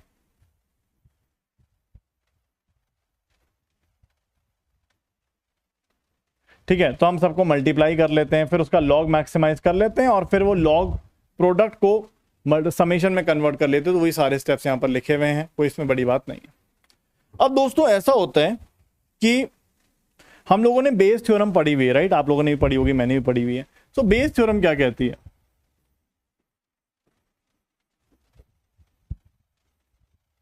तो बेस थ्योरम के अंदर अगर आपको ध्यान हो, P of A given B is equals to P of B given A into P A divided by P B, right. ये होता है दोस्तों, आप लोगों को याद होगा ये बेस थ्योरम, ठीक है। अब अगर हम यहां पर देखें तो P of x given theta, ये हमारा लाइक्लीहुड है दोस्तों, ये हमारा लाइक्लीहुड होता है जो अभी हम लोग पढ़ ही रहे थे, right, we have seen this, ठीक है। लेकिन ऐसा हो सकता है कि जैसे फॉर एग्जांपल किसी के पास कुछ प्रायर नॉलेज भी हो, इसको हम लोग अभी देखेंगे, बट पहले आप समझते हैं इस बात को। भाई जैसे ऐसा हो सकता है ना कि मेरे पास कुछ डेटा आया दोस्तों, और अगर मैं सिर्फ उन सैंपल्स को देखकर अपने ओवरऑल डेटा का मीन और वेरिएंस में प्रेडिक्ट करना चाहता हूं, तो आई यूज दिस, ठीक है। ये हम कैसे करते हैं, प्रेडिक्ट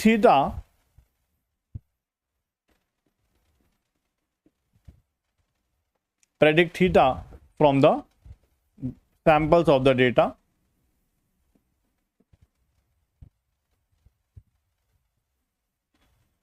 by maximizing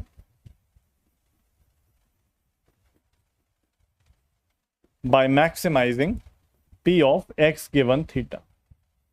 ठीक है, ऐसा कुछ हम करते हैं। लेकिन दोस्तों ऐसा भी हो सकता है कि कोई इंसान ये बोले, जैसे फॉर एग्जांपल कोई कहता है कि नहीं नहीं यार, हम सिर्फ सैंपल्स को देखकर अपने ओवरऑल डेटा को प्रेडिक्ट नहीं करना चाहिए। ऐसा हो सकता है क्योंकि सैंपल्स तो डेटा का एक छोटा सा पोर्शन है।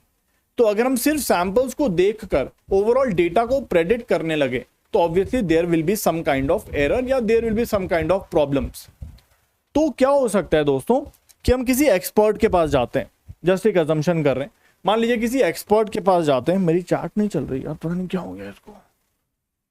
ओके, मान लीजिए हम किसी एक्सपर्ट के पास जाते हैं और वो एक्सपर्ट कहता है कि यार ठीक है, जो तुमने सैंपल लिया उसको तो इंक्लूड करो ही एनालिसिस में, लेकिन मैं आपको बता रहा हूं कि जो इस डेटा का जो हम लोग generally for example let's say we are taking the data of heart disease, तो वो कहता है कि यार जो हार्ट डिजीज का डिस्ट्रीब्यूशन है वो गॉसियन तो होता है, लेकिन उसका मीन वैल्यू या उसका वेरिएंस कुछ ऐसा ऐसा होना चाहिए। मतलब there should be there is some kind of prior knowledge of the parameters जो हम यहां पर यूज कर सकते हैं, और उसको बोला जाता है मैक्सिमम ए पोस्टीरियोरी प्रोबेबिलिटी। हाँ वो सही कर दिया मैंने, मुझे लगा था कि गलती हो गई होगी। ठीक है ना, चलिए तो हमने ये देख लिया, this is called maximum likelihood. Okay, we are maximizing this. लेकिन अगर हमारे पास कुछ प्रायर नॉलेज है,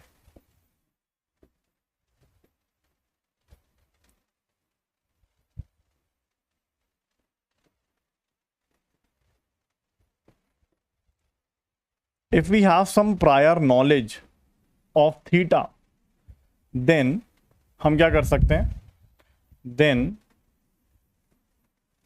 p of x given theta into p theta, this is called maximum a posteriori probability. This is called maximum a posteriori probability.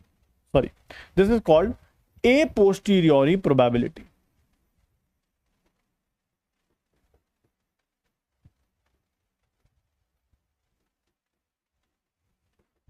सो इसके अंदर हम क्या करते हैं भाई, ये लाइक्लीहुड कहां से निकल के आ रहा है दोस्तों, सैंपल से आ रहा है।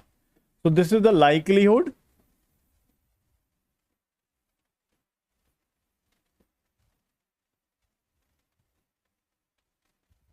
From the samples.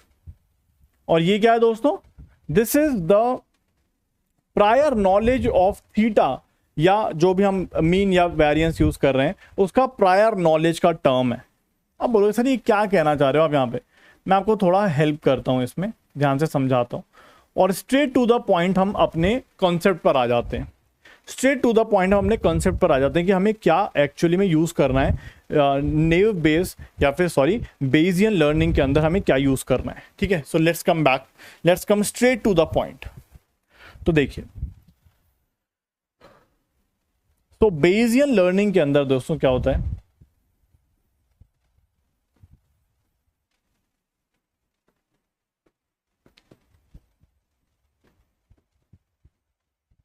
Bayesian learning की तरफ हम सीधा सीधा चल देते हैं।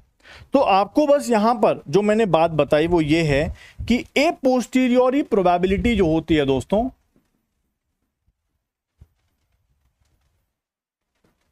ए पोस्टीरियोरी प्रोबेबिलिटी जो होती है वो होती है likelihood multiplied by some prior knowledge, some prior knowledge. ठीक है, ये लाइक्लीहुड हमारे सैंपल से आता है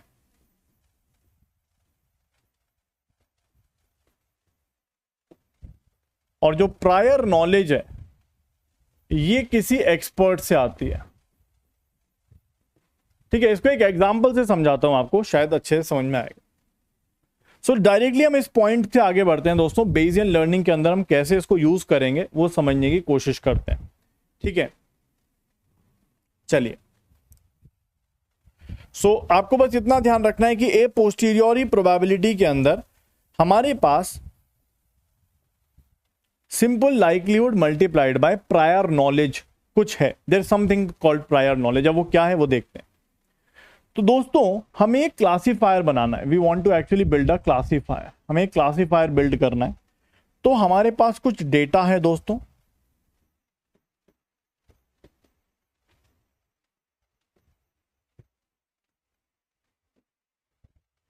सैंपल्स फ्रॉम द डेटा, उस डेटा को हमें स्टडी करना है, we want to study the data.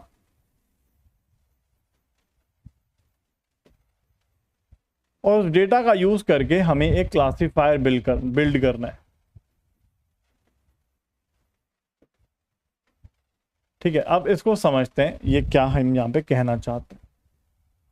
सो मान लीजिए दोस्तों, यहां पर एक्चुअली तीन चीजें होती हैं, तीन अप्रोच होती हैं। मैं पहले आपको दूसरी अप्रोच के बारे में बता रहा हूं, ठीक है, then will come back to third and then will come back to first one.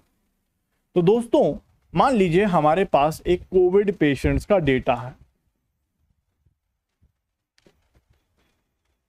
Covid patients का डेटा है,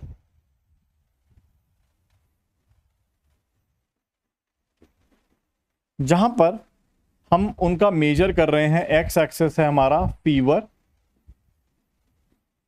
और उसमें दो क्लासेस हैं दोस्तों, क्लास 1 मतलब वो कोविड पॉजिटिव है, और क्लास 2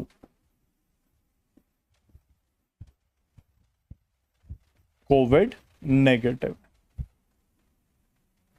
ठीक है, चलिए अब आप लोग पेन मत चलाइए, ध्यान से सुनिए मेरी बात को। तो मान लीजिए हमारे पास कुछ डेटा है दोस्तों, वी हैव सम डेटा, और उसमें हमारे पास एक्स एक्सेस जो है हम उसका फीवर या उसमें टेम्परेचर मेजर कर रहे हैं। ठीक है, और क्लास 1 है कोविड पॉजिटिव और क्लास 2 है कोविड नेगेटिव। ठीक है, ओके। नाउ हमने जो डेटा था हमारे पास, जो भी हमारे पास डेटा अवेलेबल था, उस डेटा को हमने स्टडी किया, डेटा को हमने स्टडी किया, और डेटा को स्टडी करने के बाद दोस्तों हमारे पास हमने देखा कि मान लीजिए एक्स एक्सेस है हमारे पास दोस्तों, दिस इज द फीवर या टेम्परेचर ऑफ द बॉडी या body temperature.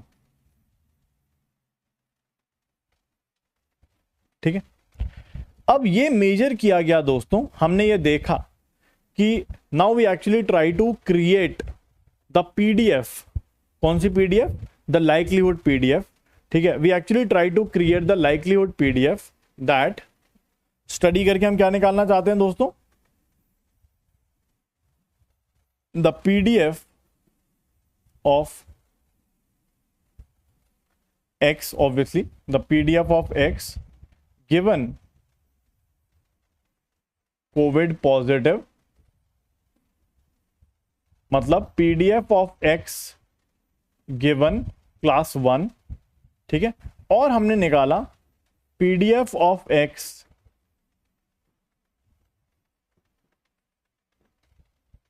Given COVID negative, मतलब probability the PDF of x given 0। तो इसका मतलब यह है कि what is the distribution, what is the distribution या फिर what is the PDF of x. X का ही पीडीएफ होता है ना, पीडीएफ अगर आपको ध्यान हो तो पीडीएफ हमेशा एक्स एक्सेस का ही बनाया जाता है। जैसे फॉर एग्जांपल एक्स एक्सेस पे कुछ भी हो सकता है, we can take any value, यहां पर आप कुछ भी ले सकते हो, लाइक से for example weight of the students. ठीक है, वो एक्स एक्सेस हो सकता है हमारा, राइट। सो अगर हम यहां पर बात करें weight of the students of the class, let's say मान लीजिए उसका मीन वैल्यू लेट्स से 70 है, और वो इस तरह से गॉसियन टाइप का बना हुआ है। सो ये हो जाएगा पीडीएफ ऑफ एक्स, या फिर हम कह सकते हैं PDF of the weight of the students of the class.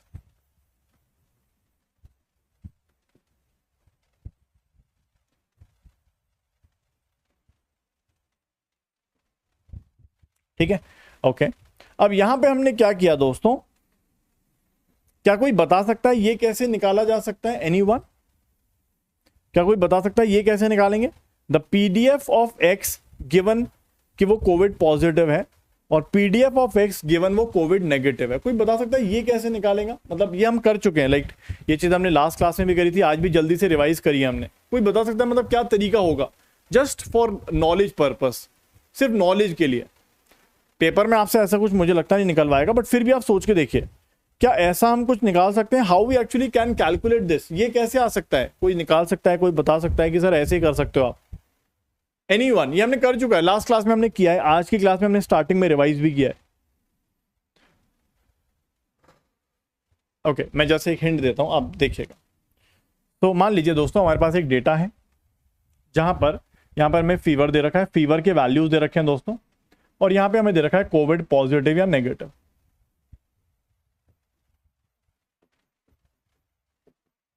और यहां पे फीवर की वैल्यू होंगी 105, 104, 100, 103, 103.5, 106, 102, ऐसे करके कुछ कुछ वैल्यूज होंगी। बहुत सिंपल सी बात है, नहीं कुछ नहीं करना है, ध्यान से सुनिए। तो हम क्या करेंगे, सबसे पहले क्या करेंगे दोस्तों, पॉजिटिव वाले पॉइंट्स को निकाल लेंगे। पॉजिटिव वाले पॉइंट्स को निकाल लेंगे और उनकी एक्स वैल्यूज देख लेंगे। जैसे होंगे 104 होगी, 103 होगी, 102 होगी, 105 होगी, 106 होगी, 105.5 होगी, एंड सो ऑन। तो दोस्तों जैसा कि आप सभी को पता है, क्योंकि हम गॉसियन डिस्ट्रीब्यूशन कर रहे हैं, तो हम सबसे पहले क्या करेंगे भाई, पॉजिटिव वाले पॉइंट्स को हम अलग कर लेंगे और एक्स वैल्यूज उनकी मेरे पास आ जाएंगी। जब एक्स वैल्यूज मेरे पास आ जाएंगी तो नाउ वी कैन सिंपली, हमें पता ही है, we have done this in the last class also, आज भी हमने स्टार्टिंग में किया था। तो हमें क्या करेंगे दोस्तों, सो P of x given 1 will be a Gaussian, जिसका मीन वैल्यू क्या होगा, जिसका मीन वैल्यू होगा, ऑब्वियसली आपको पता ही, हमने क्लास में किया था दोस्तों, लास्ट क्लास में, इन x का मीन, जो भी ये x आए हमारे पास, और वेरिएंस क्या होगा, वेरिएंस विल बी, ये हमने लास्ट क्लास में किया था राइट। तो 1 माइनस जितने भी n पॉइंट्स है, let's say we have n points here, मान लीजिए n पॉइंट्स है यहां पर, ठीक है। So 1/n summation of xi minus mu whole square i equals to 1 से लेके n तक, ठीक है ना, ऐसा कुछ आएगा। क्या ये बात समझ में आई कि नहीं, एक बार जल्दी से बताइए, इज इट ओके? तो हमने क्या किया भाई, सारे के सारे उन पॉइंट्स को ले लिया जो पॉजिटिव है, और उनको यूज करके हमने गॉसियन का मीन और वेरिएंस निकाल लिया। क्या ये सही लग रहा है आपको? नहीं, हाइपोथेसिस की बात नहीं हो रही, बाद में करेंगे, अभी हाइपोथेसिस टेस्टिंग तक पहुंचा नहीं हूं मैं, अभी हाइपोथेसिस टेस्टिंग तक नहीं पहुंचा हूं मैं, ठीक है, अभी पहुंचेंगे, बाद में करेंगे, अभी नहीं। ओके, पहले बताइए क्या ये सही लग रहा है?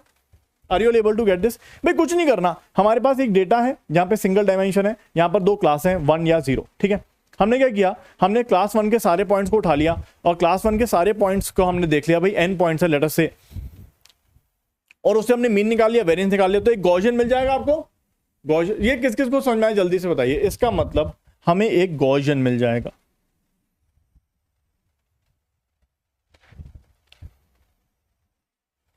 हमें गॉसियन मिल जाएगा, this will be the Gaussian, that is the PDF of x given 1। क्या बात सबको समझ में आई? ठीक है ना। अभी मैंने बेस थ्योरम करी ही नहीं है, मैंने यहां पर बेस थ्योरम लगाई ही नहीं है, मैंने यहां पर अभी नॉर्मल मैक्सिमम लाइक्लीहुड एस्टिमेशन किया है।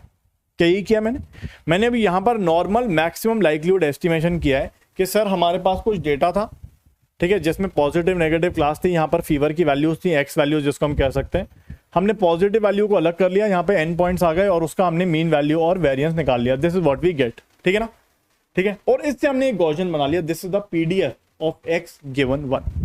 नाउ कैन वी फाइंड, उसका कुछ मीन वैल्यू होगा, जो भी होगा हमें नहीं पता। नाउ सिमिलरली दोस्तों, कैन वी फाइंड, ऐसे हम क्या करेंगे, नेगेटिव वाले पॉइंट्स को उठा लो, ठीक है, और यहां पे हमारे पास x की कुछ वैल्यू होंगी, let's say 98, 97, 97.5 and so on, और ये सारे ये होंगे। तो इनका यूज करके क्या हम पीडीएफ ऑफ x गिवन 0 निकाल लेंगे? यस। आप बोलोगे सर इसका मीन निकाल लो, वही फॉर्मूला तो वही लगेगा, बस वैल्यूज अलग हो जाएंगी, और इसका वेरिएंस निकाल लो, फॉर्मूला तो वही लगेगा, बस वैल्यूज अलग हो जाएंगी, राइट? क्या है, सबको सही लग रहा है?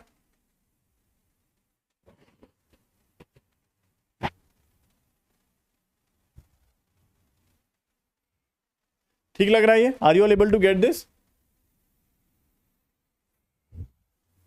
तो ऐसे ही दोस्तों यहां पर हो सकता है, वो तो वेरिएंस पे डिपेंड करेगा, कितना वो चौड़ेगा, कितना वो चौड़ा बनेगा, इस तरह से बन सकता है, right? This will be the PDF of x given 0। कौन कौन ये समझ पाया, पहले ही बताइए कैसे हम बना रहे हैं। ऐसे हम और भी बना सकते हैं, right? If we have more classes we can have more Gaussians, right? अगर हमारे पास 4 क्लास होंगे तो यहाँ पे 4 गॉसियन बनेंगे, 5 क्लास होंगी तो 5 गॉसियन बनेंगे, 2 क्लास हैं तो 2 गॉसियन बनाए। एक बार जल्दी से बता दीजिए क्या ये सब लोग कर पा रहे हैं कि नहीं?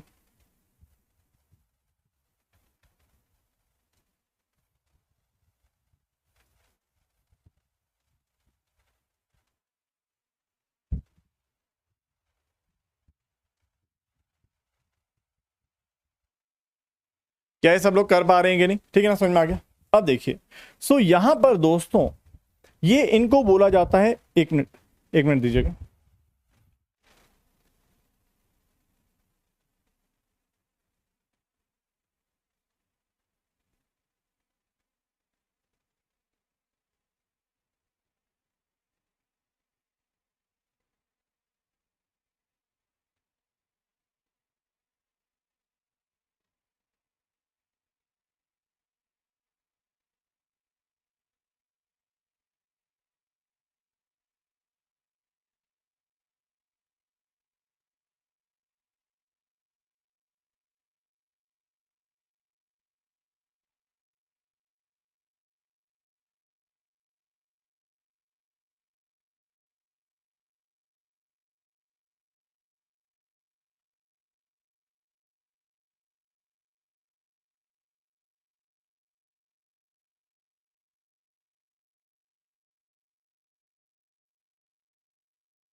ठीक है, अब देखिए इसको बोला जाता है क्लास कंडीशनड पीडीएफ, इनको बोला जाता है। आप बोलोगे सर अलग अलग क्लास होंगी, जैसे 4 क्लास है तो 4 पीडीएफ बनेंगी, 5 क्लास है तो 5 पीडीएफ बनेंगे एंड सो ऑन। तो इनको बोला जाता है क्लास कंडीशनड पीडीएफ। और इसका रूल क्या होता है दोस्तों? इनको बोला जाता है class conditioned PDF, these are called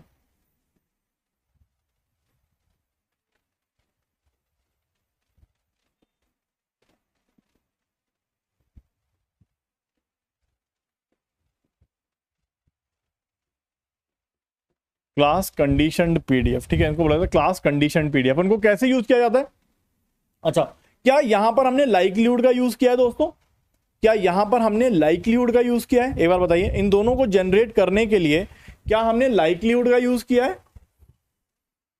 yes, इन दोनों पीडीएफ्स को जनरेट करने के लिए हमने लाइक्लीहुड का यूज किया है। तो ये जो पीडीएफ्स है ना, ये जनरेट कैसे हो रही हैं? ये लाइक्लीहुड से जनरेट हो रही हैं। ठीक है, we are actually trying to use that only, maximum likelihood ही यूज कर रहे हैं हम लोग। तो ये जो पीडीएफ जनरेट हुई हैं, ये लाइक्लीहुड से ही जनरेट हुई हैं।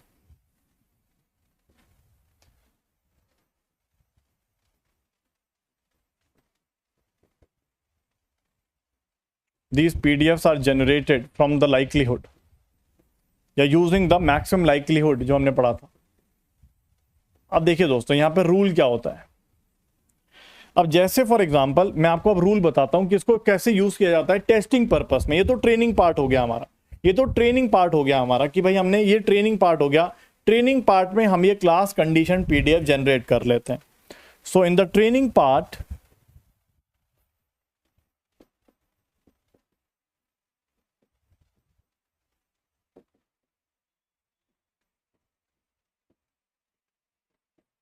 We generate the class condition PDF. तो ये हमारा ट्रेनिंग पार्ट हो जाता है दोस्तों। अब हम यहां पर बात करेंगे टेस्टिंग की। अब टेस्टिंग कैसे होगी, how to do the testing, testing कैसे की जाती है। देखिए, बहुत सिंपल सा रूल है दोस्तों। मान लीजिए हमने क्लास कंडीशन पीडीएफ बना ली।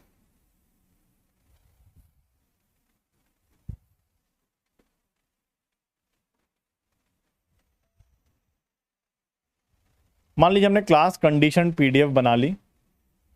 This is of P of x given 1, this is your P of x given 0। ठीक है, बहुत सिंपल सा कॉन्सेप्ट है। अब जैसे मान लीजिए कोई नया पेशेंट मेरे पास आता है, तो जब नया पेशेंट मेरे पास आएगा, मैं सबसे पहले क्या करूंगा? मैं उसका फीवर मेजर करूंगा, राइट? जब नया कोई पेशेंट मेरे पास आएगा, मैं सबसे पहले उसका बुखार नापूंगा, टेम्परेचर मेजर करूंगा।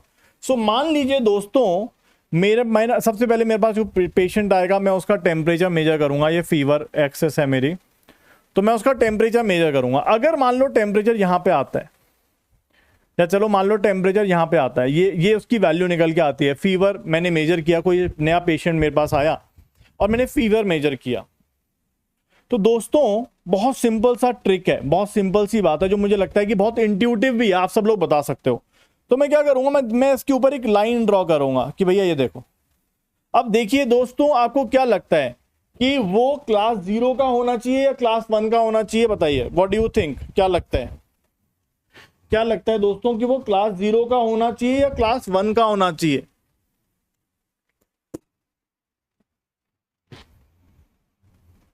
क्या लगता है? Anyone, any guesses?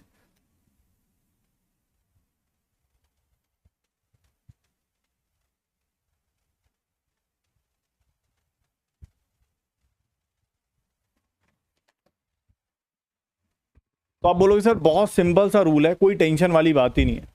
जो पीडीएफ इस पॉइंट पर बड़ी है वही असाइन कर दिया जाएगा। जिसकी क्लास कंडीशन पीडीएफ इस पॉइंट पर ज्यादा होगी वही क्लास असाइन कर दी जाएगी। सही बात है कि नहीं?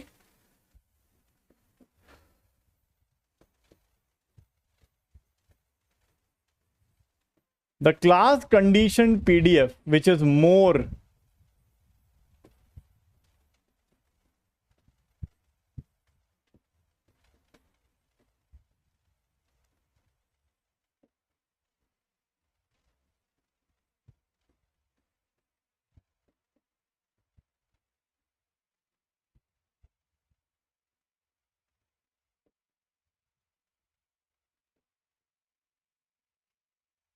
ठीक है ना, ऐसा कुछ हम करेंगे। तो अगर मान लीजिए कोई नया पॉइंट यहां होता तो दोस्तों, तो अगर कोई पॉइंट यहां पे होता तो किस किस को ये बात समझ में आ गई? अगर कोई पॉइंट यहां पर होता तो ऐसा कुछ करते, राइट? तो उसको हम ये वाली असाइन करते, राइट? आई होप आपको ये बात दिख रही होगी। उसको ये असाइन करते, और जो यहां पर पॉइंट है तो उसको ये असाइन कर रहे हैं। क्या है? ठीक है। Are you all able to get this और not? Are you all able to understand this और नॉट? एक बार जल्दी से बताइए। तो ये कहानी है दोस्तों, यहां पर मुझे लगता है कि आप सभी लोग समझ पा रहे होंगे। अब दोस्तों यहां पर मुझे कोई बताएगा हमने क्या किया है? एनीवन? कोई मुझे स्टेप्स बता सकता है हमने क्या किया है? एनीवन? कि हमारे पास डेटा आया, डेटा के अंदर कुछ क्लासेस होंगी, राइट? ये जो टेक्निक है ये सिर्फ क्लासिफिकेशन में यूज होती है, रिग्रेशन में नहीं होती है, राइट? आप ये बात समझ पा रहे होंगे। जो टेक्निक हमने क्लास कंडीशनड पीडीएफ बनाई है ये सिर्फ कैटेगोरिकल नेचर ऑफ डेटा में यूज होगी, मतलब क्लासिफिकेशन वाले डेटा में यूज होगी, रिग्रेशन में यूज नहीं हो सकती, पॉसिबल ही नहीं है। बट सबसे पहले देखिए हमने किया क्या। एनीवन? कोई मुझे स्टेप्स बता सकता है?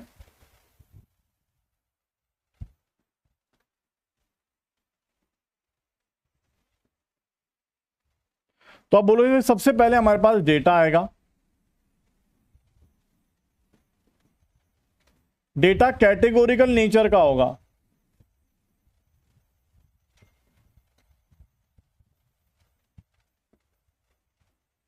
ठीक है ना? डेटा कैटेगोरिकल नेचर का होगा।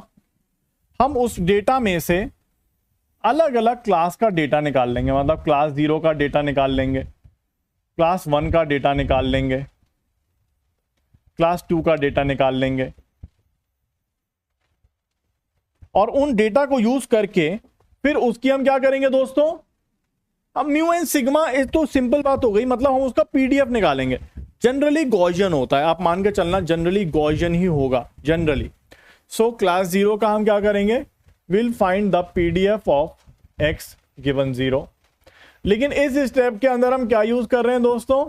इस स्टेप के अंदर हम यूज कर रहे हैं, इस स्टेप के अंदर हम यूज कर रहे हैं मैक्सिमम लाइक्लीहुड एस्टिमेशन, ठीक?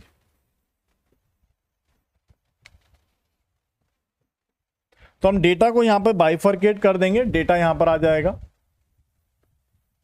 डेटा को बाइफरकेट कर देंगे और डेटा को यूज करके हम ये 3 पीडीएफ निकालेंगे। Will try to find this, this and this. उसके बाद दोस्तों कुछ नहीं करना है। For any new point,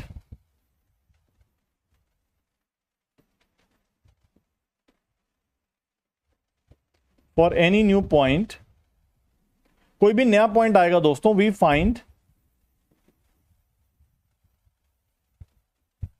find the value of px0। इनको बोला जाता है class conditioned PDF, right?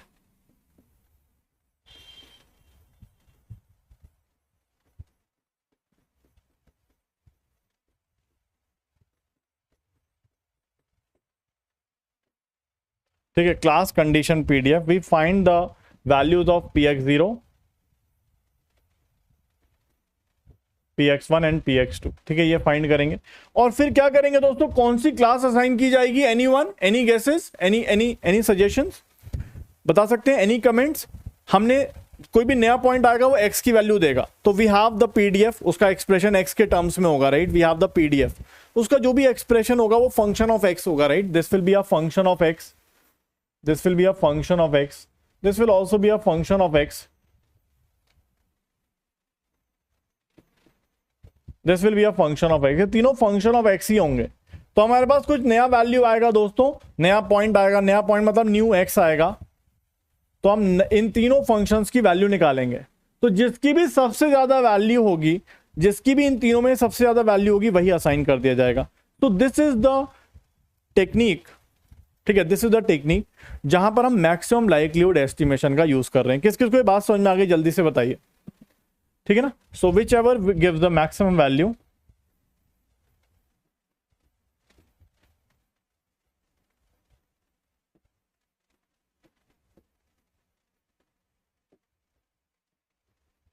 that class is assigned।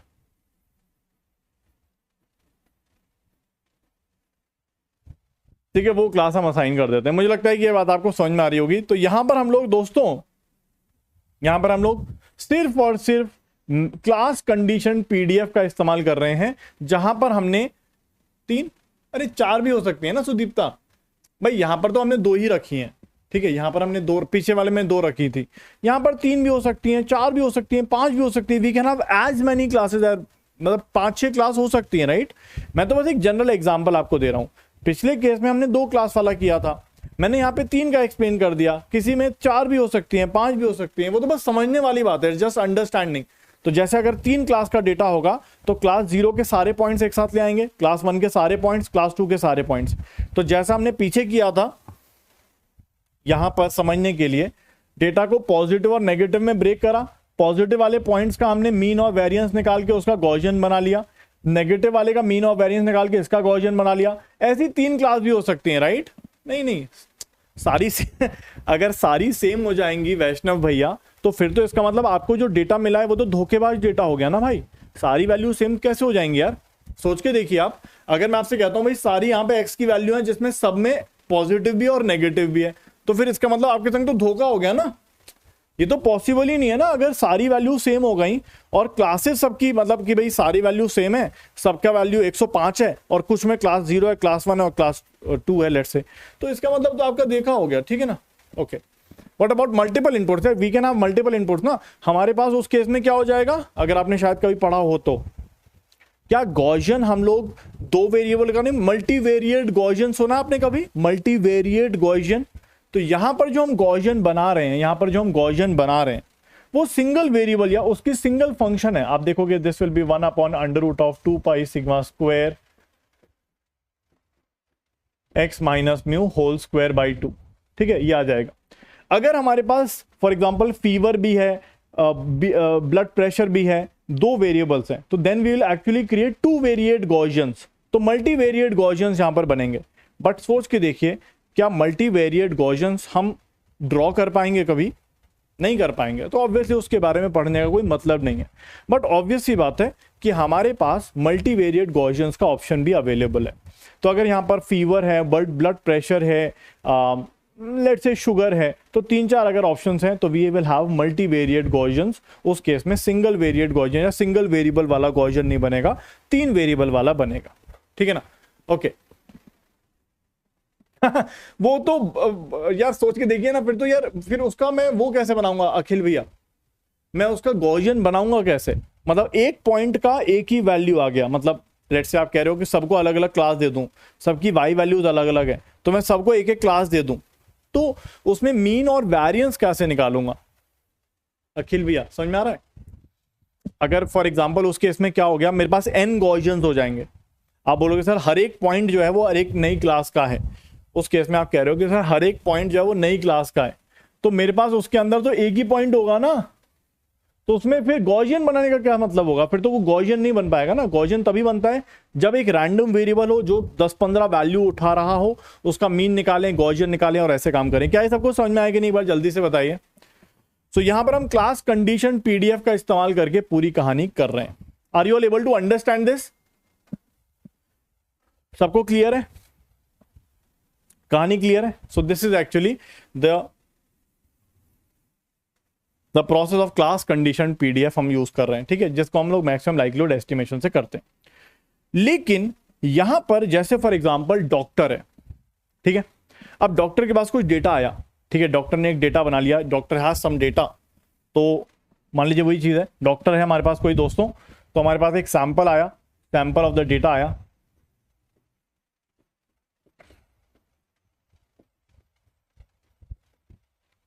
जिसके अंदर दोनों थी पॉजिटिव क्लासेस और नेगेटिव क्लासेस, ठीक है, जिसके अंदर पॉजिटिव और नेगेटिव दोनों क्लासेस थी दोस्तों। तो हमने सबसे पहले तो वही क्लास कंडीशन पीडीएफ बना लिया, एक्स गिवन पॉजिटिव,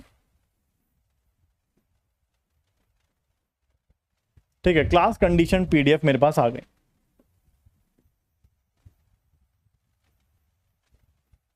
ठीक है, सो मैं अपने डॉक्टर के पास, मैं इसको अगले पेज पे लेके जाता हूं। सो मैं अपने डॉक्टर के पास गया, मतलब डॉक्टर के पास ये सैंपल गया और डॉक्टर ने क्लास कंडीशन पीडीएफ को बना लिया। सो this is your P of x given positive. मान लीजिए यहां पर एक्सेस फीवर ही है, और यहां पर दोस्तों हमने दूसरा बनाया, this is your P of x given negative. ये क्लास कंडीशन पीडीएफ का प्लॉट आ गया। लेकिन डॉक्टर एक एक्सपर्ट है, डॉक्टर का खुद एक अपना नॉलेज है। डॉक्टर कहता है कि यार मेरे हिसाब से जो कोविड पॉजिटिव्स हैं, let's say for example doctor कहता है कि यार मेरे पास अगर 100 पेशेंट आते हैं तो उसमें से सिर्फ 10 पेशेंट ऐसे हैं जो कोविड पॉजिटिव हैं। तो ये तो हमारा हो गया दोस्तों जहां पर हमने क्लास कंडीशन पीडीएफ ड्रॉ कर ली।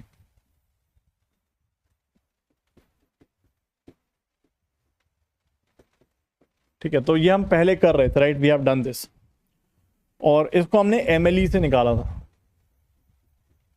क्या एमएलई के अंदर जो मैक्सिमम लाइक्लीहुड एस्टिमेशन हम करते हैं उसके अंदर कोई प्रायर नॉलेज का यूज होता है? क्या मैक्सिमम लाइक्लीहुड एस्टिमेशन के अंदर क्या कोई प्रायर नॉलेज का यूज होता है? नहीं, प्रायर नॉलेज का यूज नहीं होता। इसके अंदर सिर्फ डेटा का यूज हुआ है, ठीक है, ओनली डेटा। इसमें सिर्फ डेटा का यूज होता है। लेकिन अब हमारे पास डॉक्टर है, डॉक्टर कहता है कि यार मेरे पास एक प्रायर नॉलेज भी है।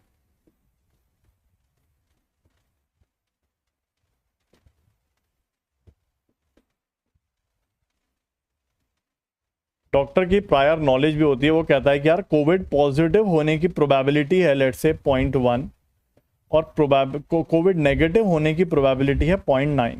ये डॉक्टर की प्रायर नॉलेज है। तो आप सभी को पता है कि एमएलई को मैप में कन्वर्ट करने के लिए प्रायर नॉलेज का यूज करते हैं। तो यहां पर थर्ड अप्रोच, सेकंड मतलब आपके लिए सेकंड अप्रोच है। फर्स्ट अप्रोच तो बेकार सी अप्रोच है, मैं आपको बता भी दूंगा, उसकी कोई जरूरत नहीं है, बेकार सी है। सेकंड अप्रोच हमने जो पढ़ी थी that was class condition PDF, जिसमें हमने ये देखा था कि भाई जिसका क्लास कंडीशन पीडीएफ बड़ा होगा, हम जैसे कोई टेस्ट पॉइंट आएगा उस टेस्ट पॉइंट पर हम दोनों पीडीएफ निकालेंगे, जहां पर जो बड़ा होगा वही उसको असाइन कर दिया जाएगा कि वो पॉजिटिव है नेगेटिव है। लेकिन डॉक्टर की प्रायर नॉलेज अब हम यूज करेंगे और यहां पर क्लास कंडीशन पीडीएफ को कन्वर्ट कर देंगे ए पोस्टीरियोरी प्रोबेबिलिटीज में। कैसे?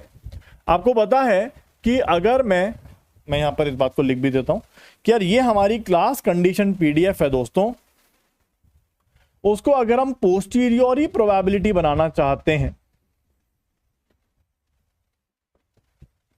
पोस्टीरियोरी PDF that is simply equals to the maximum likelihood estimation, और I will say the class condition PDF multiplied by the probability of the class, the prior knowledge. So this is a class condition PDF multiplied by the prior knowledge.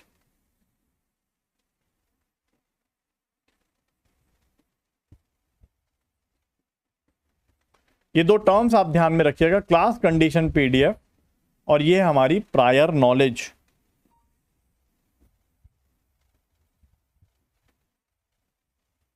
This is the prior knowledge, ठीक है ना, this is the prior knowledge. तो अगर हम class condition PDF को prior knowledge से multiply कर देंगे तो बन जाता है पोस्टीरियोरी पीडीएफ, ठीक है ना। ओके, सो पोस्टीरियोरी के अंदर हम प्रायर नॉलेज का यूज करते हैं, तो बस जो डेटा से हमें ये मिला है उसमें हम प्रायर नॉलेज का प्रोबेबिलिटी मल्टीप्लाई कर देंगे। इसका मतलब डॉक्टर कहता है कि भाई मैं सिर्फ डेटा पर डिपेंड नहीं करूंगा, I will multiply this PDF by 0.1, और जब वो 0.1 से मल्टीप्लाई करेगा तो छोटी हो जाएगी ये पीडीएफ, राइट, इस तरह से हो जाएगी ये। वो कहेगा यार मैं तो इसको अपनी प्रायर नॉलेज से मल्टीप्लाई करूंगा, और यहां पे भी ऐसी कुछ कहता है, इसको 0.9 से मल्टीप्लाई करता है तो ये तो बड़ी ही रहेगा एक तरह से।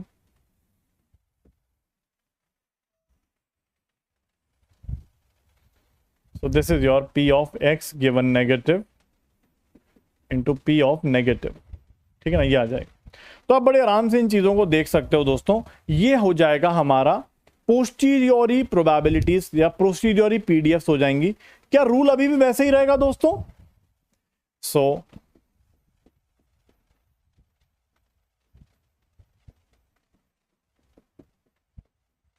ये कन्वर्ट हो जाएगा पोस्टीरियोरी पीडीएफ में। क्या रूल अभी भी वही रहेगा? तो इसने किया कुछ नहीं है, किसी एक्सपर्ट से पूछकर हमने हमने क्लास कंडीशन पीडीएफ को पोस्टीरियोरी पीडीएफ में कन्वर्ट कर लिया। रूल अभी भी वही रहेगा। रूल क्या रहेगा अब इस केस में दोस्तों? अब हम लोग क्या करेंगे,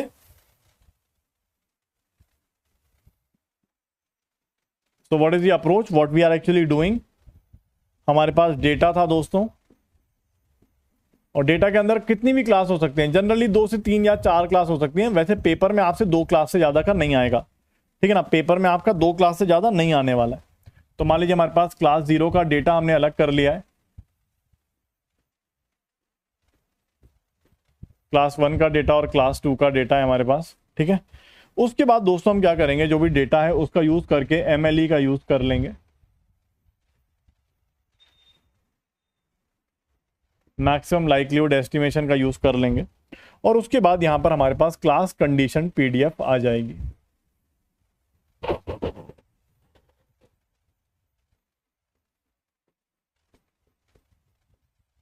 लेकिन अब हम इसका डायरेक्टली यूज नहीं करेंगे, हम इसको क्या करेंगे दोस्तों, इसको मल्टीप्लाई करेंगे P0 से,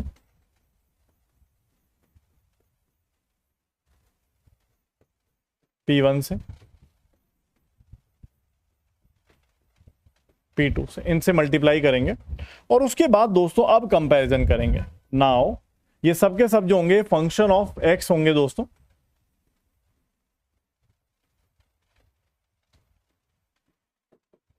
ये तीनों फंक्शन ऑफ एक्स होंगे। सो नाउ दोस्तों क्या करेंगे,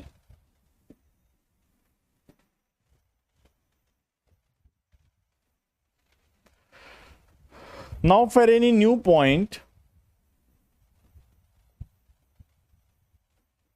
for any new point we find all these 3 values, we find fx, gx and wx, and assign the class to the maximum value। ऐसा कुछ हम करते हैं, राइट। क्या किस किस को बात समझ में आ गई, पूरा कॉन्सेप्ट सबको क्लियर है कि नहीं, जल्दी से एक बार बताइए, क्या पूरा कॉन्सेप्ट सबको क्लियर है?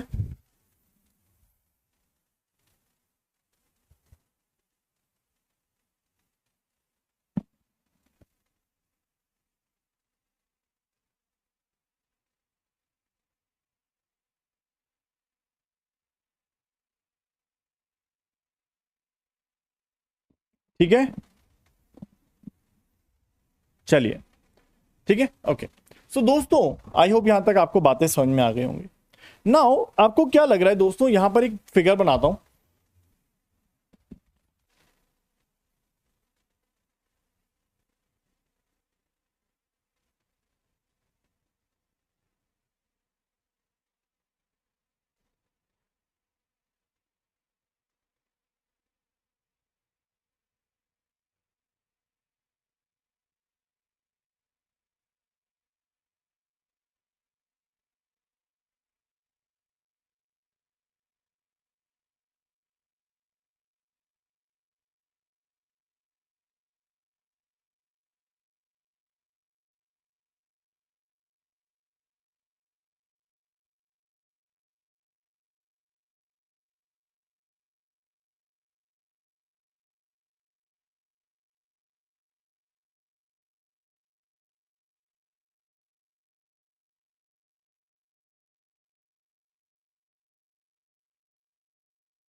ठीक है दोस्तों, चलिए अब यहां पर अगर मैं यही चीज बना दूं, यही चीज यहां पर इसको ड्रॉ करूं,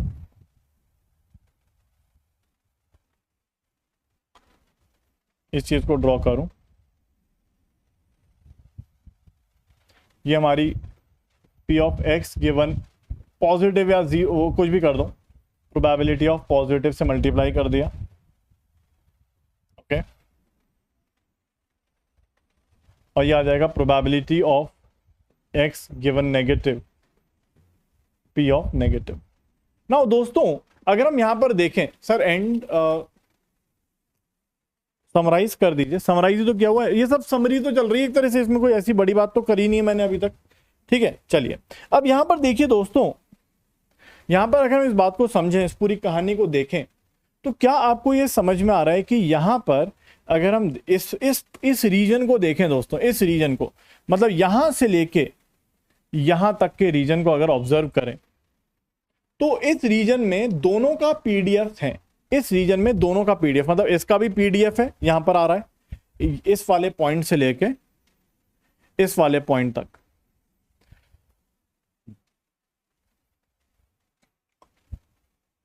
तो अगर हम देखें दोस्तों, तो इस रीजन के अंदर, या फिर अगर मैं यहां पर फीवर मार दूं, फीवर वैल्यू यहां पर डाल दूं, तो अगर हम यहां पर देखें दोस्तों, तो फीवर वैल्यूज यहां से लेके यहां तक है, ठीक है। इस रीजन के अंदर हमें दोनों के पीडीएफ्स मिल रहे हैं, इसका पीडीएफ भी आ रहा है दोस्तों इस रीजन में, और इसका पीडीएफ भी इस रीजन में आ रहा है, ठीक है। अब अगर हम ध्यान से देखें तो हमें एक बात समझ में आएगी कि सर इस पॉइंट से लेके इस पॉइंट तक मैं अगर कोई भी नया पेशेंट मेरे पास आता है और उसके फीवर की वैल्यू वो कोई भी इस रीजन में रहती है, फीवर की वैल्यू उसकी इस रीजन में रहती है, तो ग्रीन वाला बड़ा होने की वजह से, ग्रीन वाली जो हमारी पीडीएफ है उसके बड़े होने की वजह से मैं ऑब्वियसली उनको नेगेटिव क्लास असाइन करूंगा। लेकिन इस रीजन के अंदर क्या पॉजिटिव क्लास की पीडीएफ भी आ रही है? इसका मतलब ऐसा भी हो सकता है कि कुछ लोग, ध्यान से सुनिएगा, ऐसा भी हो सकता है कि कुछ लोग जो पॉजिटिव क्लास के हैं या कोविड पॉजिटिव हैं, उनके फीवर की वैल्यू ये आ जाए, लेकिन अगर फीवर की वैल्यू ये रहती है तो हम डिसीजन क्या ले रहे हैं दोस्तों? तो एक मिनट, अगर मैं यहां से यहां तक की कहानी को देखूं, तो यहां से यहां तक की कहानी, या इसका मतलब अगर पेशेंट के फीवर की वैल्यू, पेशेंट के फीवर की वैल्यू अगर इस रीजन में रहती है, इज इन दिस रीजन, तो हम उसको असाइन क्या कर रहे हैं दोस्तों? उसको क्या असाइन कर रहे हैं? वी आर असाइनिंग, क्योंकि यहां पे ग्रीन वाला बड़ा है ऑरेंज से, तो वी आर असाइनिंग कि वो कोविड नेगेटिव है, कोविड नेगेटिव है।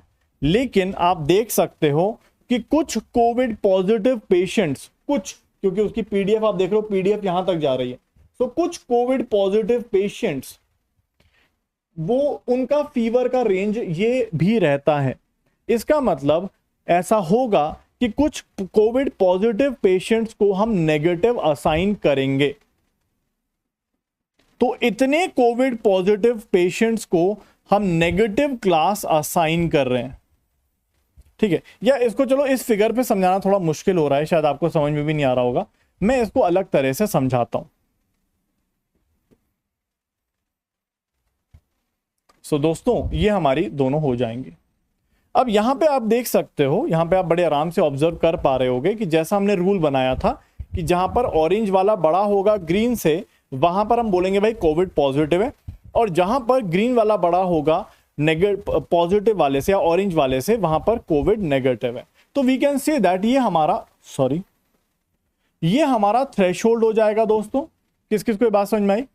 ये हमारा थ्रेशोल्ड पॉइंट हो जाएगा, क्योंकि हम देख सकते हैं कि इसके राइट साइड में ऑरेंज वाला बड़ा है, तो इसका मतलब हम बोलेंगे कि अगर फीवर इतनी वैल्यू से ज्यादा है तो वो पॉजिटिव कहलाएगा, और अगर फीवर इतनी वैल्यू से कम है तो ग्रीन वाला हमारा डोमिनेंट हो जाएगा, हम बोलेंगे वो कोविड नेगेटिव है। तो ये हमारा एक तरह से ये पॉइंट हमारा थ्रेशोल्ड हो जाएगा, और थ्रेशोल्ड को मैं कहता हूं थीटा, लेटर से, ठीक है, थीटा बोल देता हूं या टी बोल देता हूं, ठीक है, टी बोल देता हूं।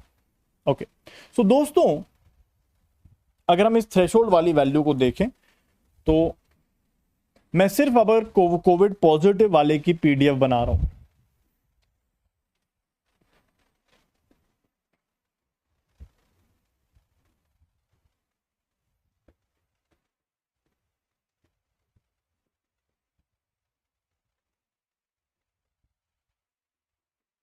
तो मान लीजिए थ्रेशोल्ड है दोस्तों, तो आप देखिए यहां पर कि सर इसके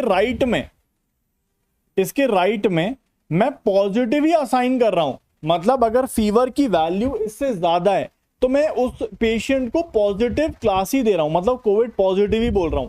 लेकिन इस थ्रेशोल्ड के लेफ्ट में मैं पेशेंट को नेगेटिव बोल रहा हूं। अब सोच के देखिए, अगर कोई पेशेंट कोविड पॉजिटिव है या क्लास 1 का है तो उसका पीडीएफ ये बन रहा है, लेकिन इस पॉइंट के पीछे मैं उसको नेगेटिव क्लास दे रहा हूं, इसका मतलब मैं एरर कर रहा हूं। यहां पर अगर आप देखेंगे तो ये हमारी जो पीडीएफ है ये शो कर रही है कि वो पॉजिटिव क्लास की पीडीएफ है, राइट, पॉजिटिव क्लास की पीडीएफ है। लेकिन थ्रेशोल्ड के लेफ्ट में हम उसको नेगेटिव क्लास असाइन कर रहे हैं, इसका मतलब ये जो रीजन आएगा, इस रीजन के अंदर एक्चुअली में वो पॉजिटिव क्लास की है, बट हम असाइन क्या कर रहे हैं उसको, हम उसको असाइन कर रहे हैं नेगेटिव क्लास। तो जल्दी से बताइए दोस्तों, ये रीजन आपको कैसा दिख रहा है, मतलब इस रीजन में आपको क्या दिख रहा है? क्या मैं यहां पर एरर कर रहा हूं दोस्तों? किस किस को ये बात समझ में आई, जल्दी से बताइए।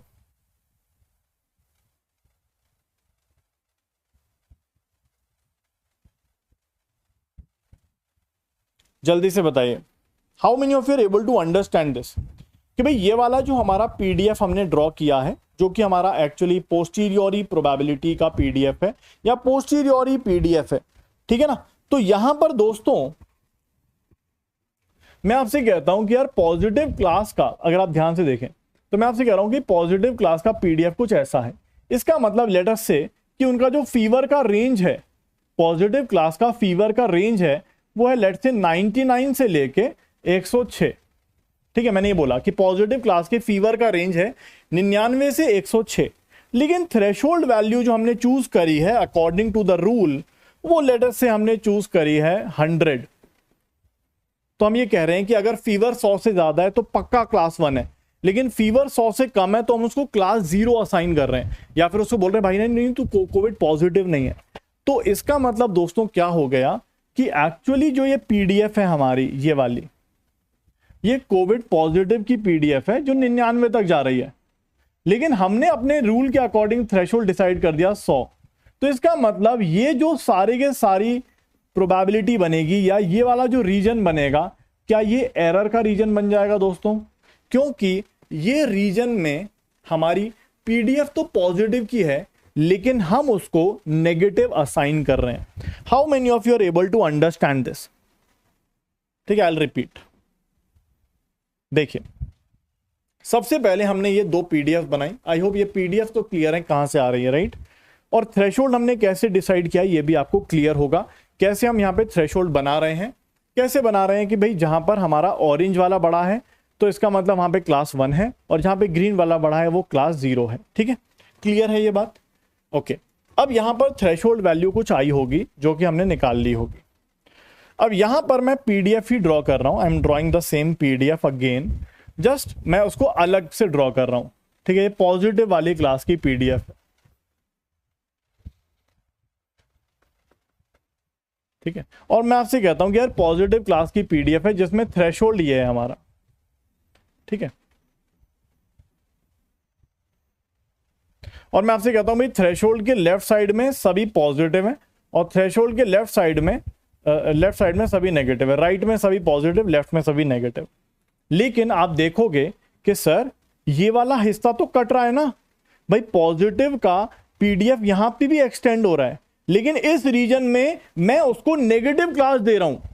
एक्चुअली में अगर हम यहां पर देखें, एक्चुअली में पीडीएफ कहती है कि ये पॉजिटिव क्लास का पीडीएफ है, लेकिन इस थ्रेशोल्ड के लेफ्ट साइड में मैं उसको नेगेटिव क्लास दे रहा हूं।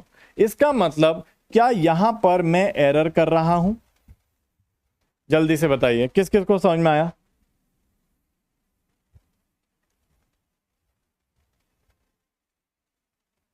भाई सिंपल सी बात है, ये पॉजिटिव क्लास की पीडीएफ है, ठीक है। जैसे फॉर एग्जांपल आप समझो कि भाई हमने क्या किया, एक हिल बनाया, एक हिल बनाया, और मैं आपसे कह रहा हूं कि यार ये वाला जो हिल है, इसका ये वाला हिस्सा लेट्स से दिल्ली में आ रहा है और ये वाला हिस्सा राजस्थान में आ रहा है। लेकिन हमने बोला था कि नहीं नहीं भाई पूरा हिस्सा दिल्ली में है, लेकिन यहां पे हमने बाउंड्री काट दी और हमने बोला कि नहीं भाई ये वाला हिस्सा दिल्ली में, ये वाला राजस्थान में। तो हम तो ये अज्यूम करके चल रहे थे कि पूरा पहाड़ जो है वो दिल्ली में, लेकिन यहां पर थ्रेशोल्ड उसको काट रहा है और बोल रहा है कि भाई ये हिस्सा दिल्ली में, ये हिस्सा राजस्थान में। इसका मतलब इस रीजन में हम एरर कर रहे हैं, हमारा अजम्पशन गलत है, यहां पर गड़बड़ हो रही है। एक्चुअली में ये क्लास पॉजिटिव का पीडीएफ है, लेकिन थ्रेशोल्ड के लेफ्ट में हम उसको नेगेटिव बोल रहे हैं। इसका मतलब I am committing some error. Okay, बिल्कुल सिमिलर तरीके से हमारे पास एक और माउंटेन है दोस्तों, जो एक्चुअली नेगेटिव क्लास का है,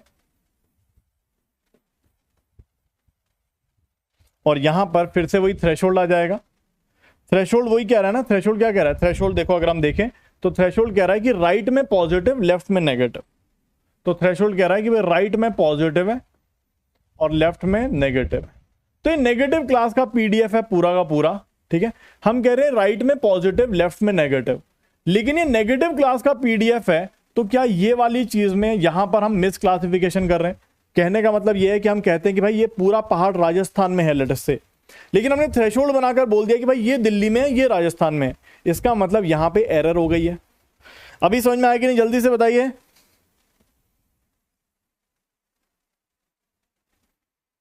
तो यहां पॉजिटिव वाला एरर हो गया, यहां नेगेटिव वाला एरर हो गया। तो कहने का मतलब यह है कि अगर थ्रेशोल्ड, जैसे फॉर एग्जांपल मैंने बोला ये दिल्ली में पहाड़ है और ये राजस्थान में, लेकिन हमने बाउंड्री बना दी और बोला कि भाई नहीं नहीं ये बाउंड्री है दिल्ली और राजस्थान के बीच में, तो जो भी राजस्थान का पहाड़ दिल्ली में जा रहा होगा वो एरर में चला जाएगा।